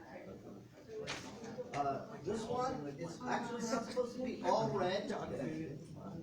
This has a little bit of white in it. It's kind of nuts. Yeah. The third cup of wine is white, but more than a few drops of red, symbolizing the progression of spring. The ground has warmed to allow the seeds to take root, and the plants have started to grow. Do not drink it yet. Okay. If you drink it yet, you're stealing. You're being a thief.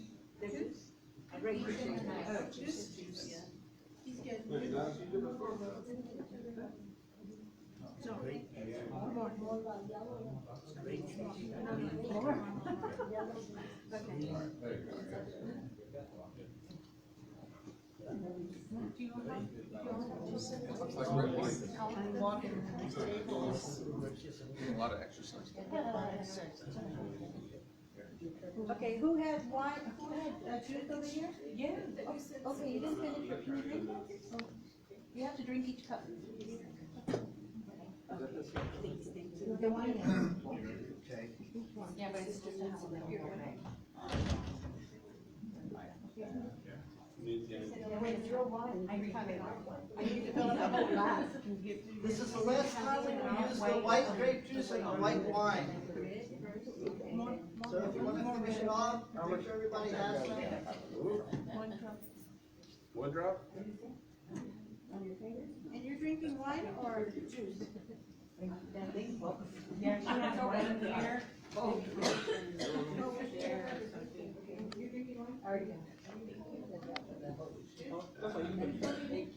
Yang? Yang? No? They all end up in the red. White wine? Well, it's good. That's red and white. Mine is. Put it in there. But that is red? Probably. Oh, so it's, oh, okay, you guys are gonna choose. Okay. Okay, you ready? Who needs the white wine? That one? Yeah, we have to do this. Oh, no, she's not drinking white wine. Oh, she's drinking white wine. Is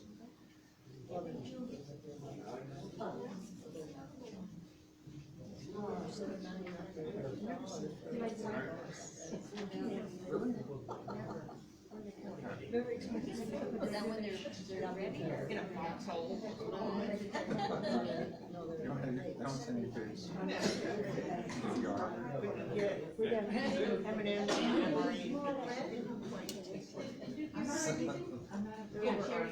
Yeah, thank you. Alright, listen, be careful driving home, alright? Just make sure you eat more bread. Yes.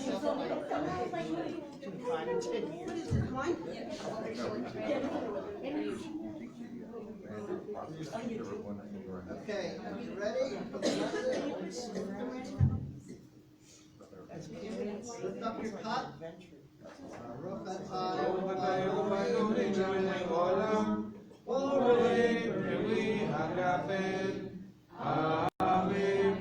Blessed are you, Jehovah, King of the universe, who creates the fruit from the vine. Okay. Okay. Get ready, this is going to be the final pouring. Wow. Now we take the fruit from the third category, the fruit that are completely edible: wheat, barley, grapes, figs, apples. I don't think we have apples here.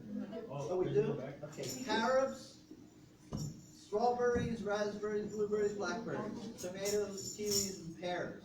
All edible all the way through. The Torah may be compared to the fruits in this category. Even every part of these fruits are good to eat, and every part of the Torah is good to study and learn from. We first eat of the fruits of Israel. So grab a fruit that you can eat all the way through, like a strawberry, or a fig. Okay, and lift it up in your right hand with my left hand. Baruch atah Elohim melech haolam. Oh, I'm sorry, I made a mistake.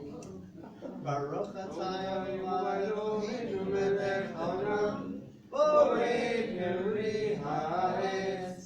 Amen. Blessed are you, Jehovah, King of the universe, who creates the fruit of the tree. I'm sorry, I was looking at the fourth cup. Yeah. You can eat it. Okay.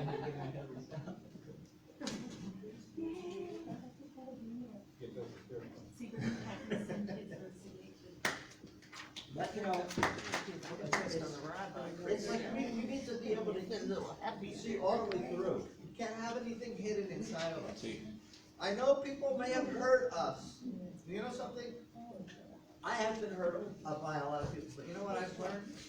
I've learned to not be bitter anymore, to not take it personally. Listen, it's like different.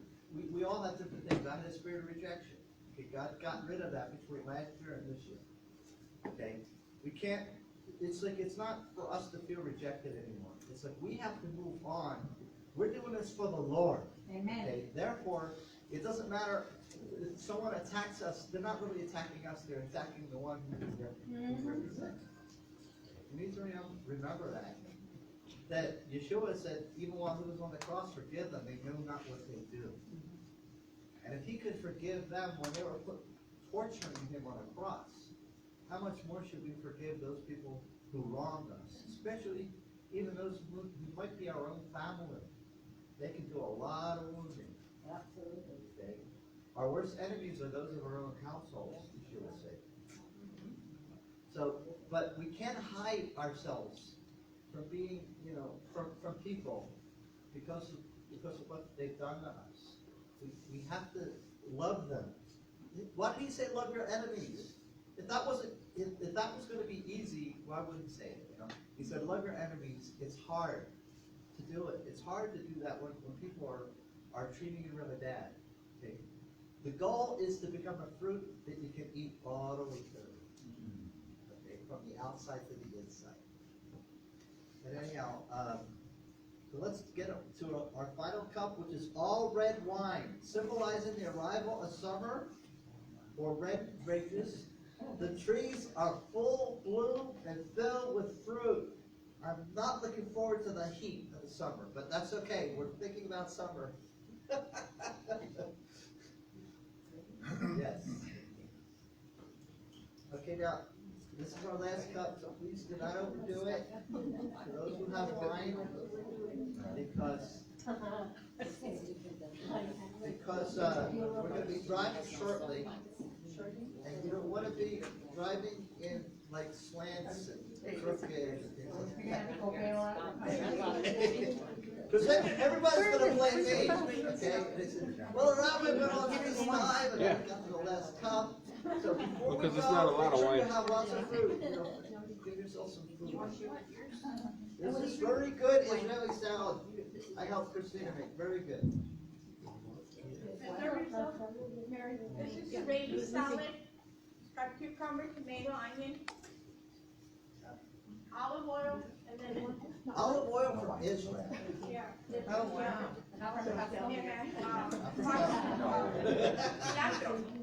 Cilantro. Delicious. Okay, so have some before you go. Okay, so we're on the fourth cup. Does everybody have a fourth cup again? Not yet. Not yet. I don't work. No, yeah, it's fine. I'll get up You for want the juice or that's wine? Oh, Drop of everything, you can just put a drop. Oh, that's you, that's a juice. You can drink the juice. That's juice. No, that's not. No. I knew it was gonna come through. I just told them legally, I mean, I'm not a lawyer, but legally, I heard it from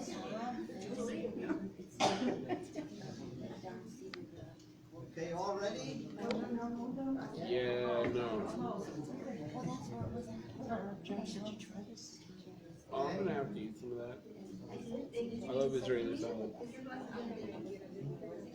You all like the Israeli Yeah, salad? that's Israeli salad. Yeah, it is. It's very good. Yeah, when I throw down on Israeli salad, it's pretty good.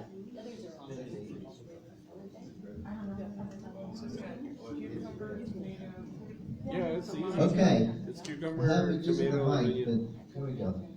It's good stuff. It's really, really good. Baruch atah Yehovah Eloheinu melech haolam borei peri hagafen. Amen. Blessed are you, Jehovah, King of the universe, who creates the fruit from the vine. You may drink the final cup.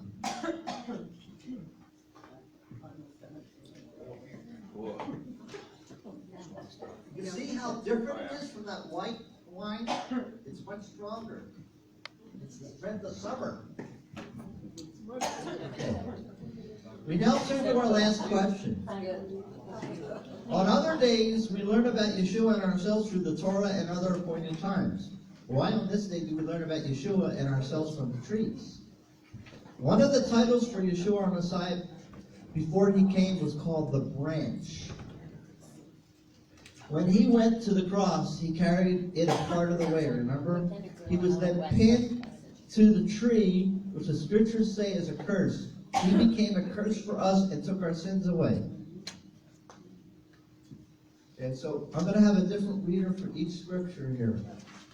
And I might comment on it a little bit and go on. Okay, go ahead. First one is Isaiah 11, 1-4. Someone want to read it? We're on page 14? Yes. Yes. Isaiah, I'll read that. Yashayahu. Yeshayahu in Hebrew is Isaiah. Isaiah. There shall come forth a rod from the stem of Yashay, and a branch shall grow out of his roots.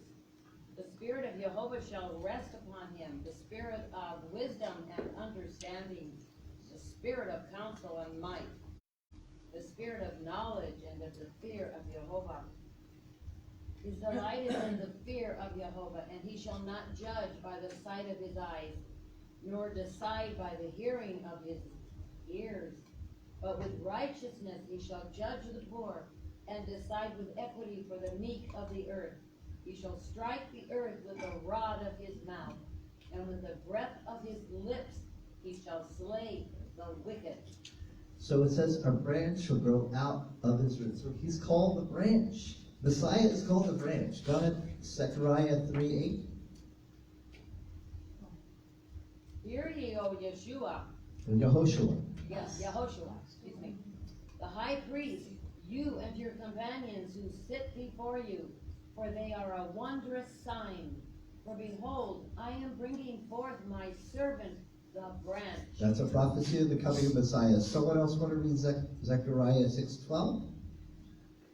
Then speak to him, saying, Thus says Jehovah of hosts, saying, Behold the man whose name is the branch. From his place he shall branch out, and he will build the temple of Jehovah. Now Messiah will come and he will build his temple. Okay, someone want to read Devarim or Deuteronomy 21:22 and 23?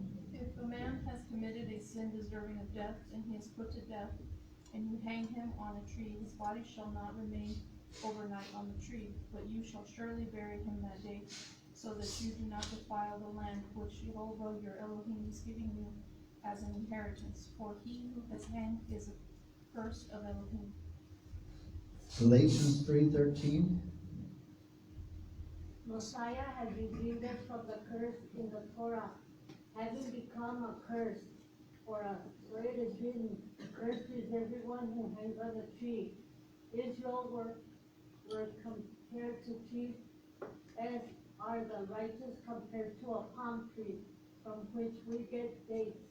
They are the olive tree in Romans 11. They are the fig tree, Hosea 9:10. Go ahead, read that last one. Psalms 1, is it 1? Psalm 1:1-3. Says the righteous is a good productive fruit tree, also a righteous palm trees, also righteous palm trees. That's in Psalm 92:12-14. Okay, the next thing we're going to talk about real quick is the etrog. We use etrogs. This is a lemon family. It's called a citron too. Okay, and these etrogs are used on Sukkot. We remember, those of you who are here, on the left hand we hold up the etrog. Okay, and on the right hand we have the other 3 branches, and we worship the Lord. Remember, up, down, and all ways. Okay, during the Feast of Sukkot. So we pray for a good harvest of the etrog tree in Israel, okay, because we order them from there.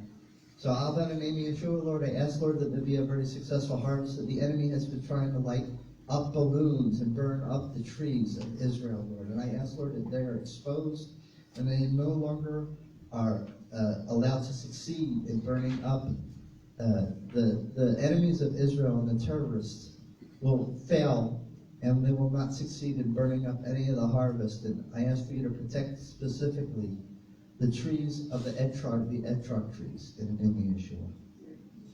Amen. In Leviticus 23:40, the etrog is described as the Peri Etz Hadar, the fruit of the majestic tree. The etrog is the most spiritual of all trees, as its fruit and bark both have fine taste and smell. On Tu BISH'VAT, when all trees are judged, it is fitting to pray for a beautiful etrog during the coming Sukkot. Amen. Okay. Now, the sense of smell is the purest and most elevated. We're still talking about the citron, the etrog. It is through the nose that Jehovah our God invested Adam with a soul, as it says, Jehovah Elohim breathed into man's nostrils the breath of life, from Genesis 2:7. Since there is no perceptible physical matter to smell, it is the most spiritual and godly of the 5 senses. Burning the fragrant incense was designed as the holiest act of the Jewish year, performed by the Kohen Gadol, the high priest, in the Holy of Holies on Yom Kippur. That was the incense that was offered up to God. So let's conclude now the Seder. Eating 12 different fruits is significant. You don't have to have 12 different fruits, but this is what the Jews say. Since it corresponds to 12 different arrangements of the 4-letter name of Yehovah, the Yod, He, the Vav, He. Upon eating the 12th fruit, we recite the verse, and they shall beat their swords into plowshares and their spears into pruning hooks. Nation will not lift up sword against nation, nor shall they learn war anymore. But they shall sit each person under his fig tree, and none shall make them afraid. For the mouth of Yehovah Tzevaot has spoken. In other words, people are not going to make war in the kingdom. They're going to be farmers. So we're getting a head start right here. Okay. So we have to do warfare now, spiritual warfare. But what did he say? It's going to be all farming. Okay. Eating 15 fruits is significant, since this is a numerical value of just the Yod and the He of God's name. The name Yehovah, which connects the physical to the spiritual, between this world and the next world. In the Holy Temple, the Levites would sing 15 of the Psalms as they ascended on 15 steps into the temple.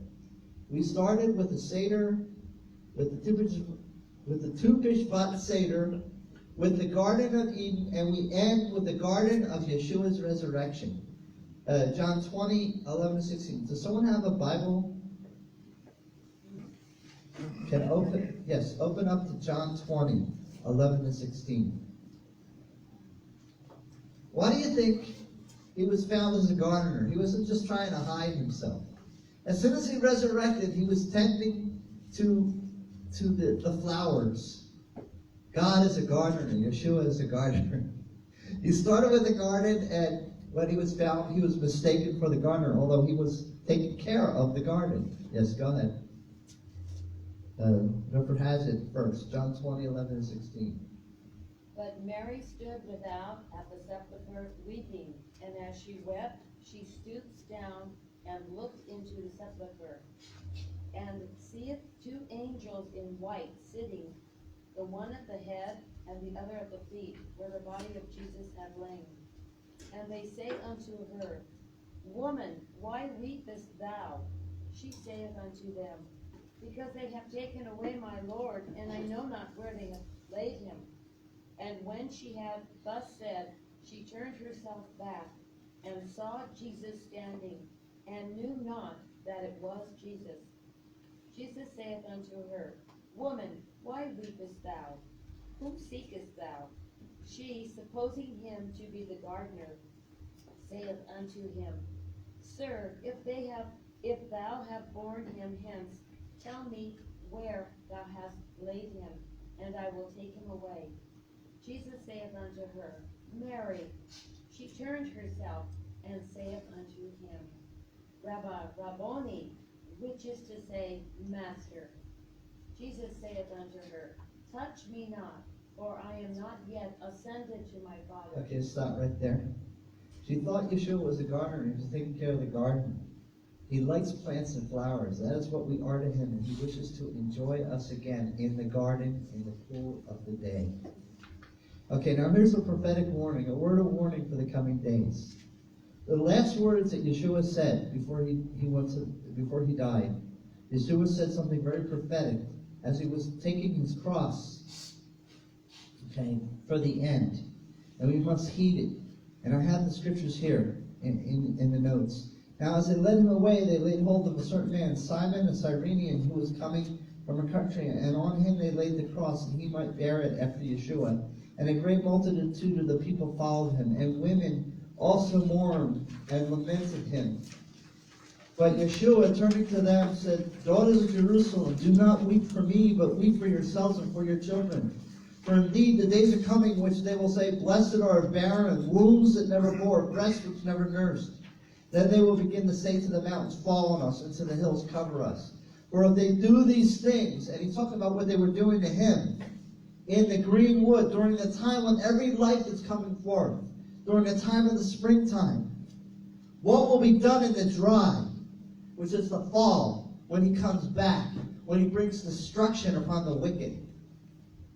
Okay, meaning that he's talking about He's talking about 2 times, his time and the future, and he's referring to them as trees, the green wood. What will be done when it is dry? So there's a warning here. The tree is green in the spring and dry in the winter. The dry represents desolation as well. This is the evil time when Elohim will bring fire down and most hearts will turn cold. Yeshua was saying it will be far worse in that time and uses the trees to explain it. Even 1/3 of the trees will be destroyed in the book of Revelation. Okay, can we have one final reader? Rabbi Abba taught, there is no more revealed redemption, no greater indication of the impending redemption than that which the verse Ezekiel 36:8 states. And you mountains of Israel, you shall give forth your branches, and you shall bear your fruit for my people Israel, for they shall soon come. Talmud, and Hebrew 98a. Rashi explains, when Eretz Israel, the land of Israel, will give fruit bountifully, this is an indication of the impending redemption, and there's no greater indication than this. Okay, do you know why? Because in Ezekiel, he's prophesying. He tells Ezekiel, prophesy to the land, the valleys, the streams. Produce, because my people are about to come. He says, I want you to feed them, take care of them. He's talking to trees. He's talking to land. He's talking to... The earth is alive. It's living. Now, I'm not talking about all the celebrations of Earth Day and all that, above the things of God. The earth is alive, and it says it's groaning, waiting for the revealing of the sons of God. I'll tell you something that's coming. All of us are going to shine so bright in the coming days that we will be like the earth itself is going to groan. There's going to be earthquakes and stuff as we are about to reveal. It's already happening, and we're about to come into our time. The bride is going to be ready.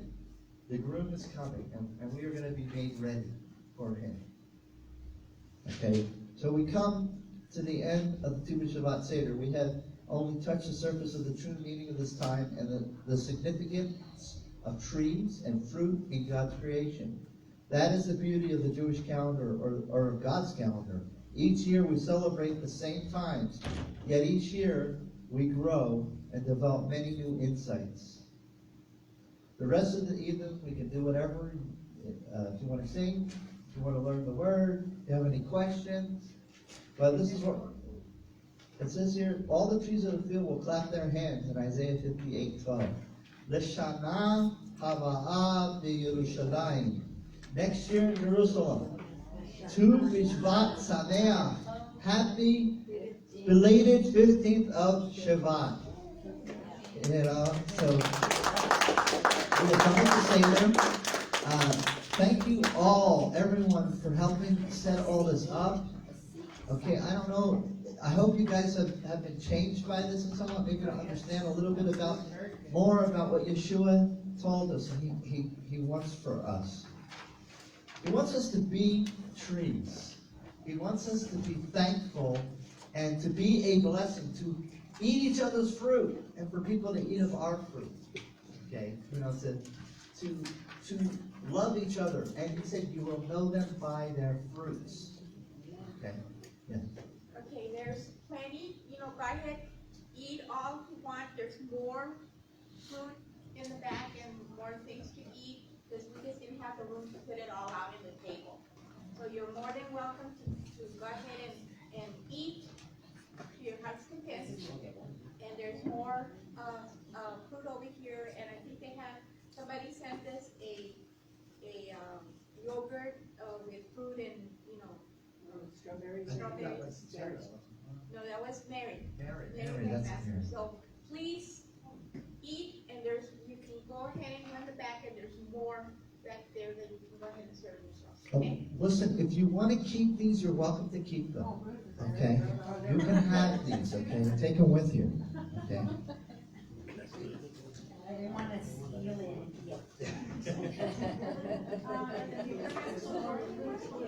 Huh? The barley, the wheat, and the other stuff. Oh, yeah, please end this. Let me do the Aaronic benediction for you.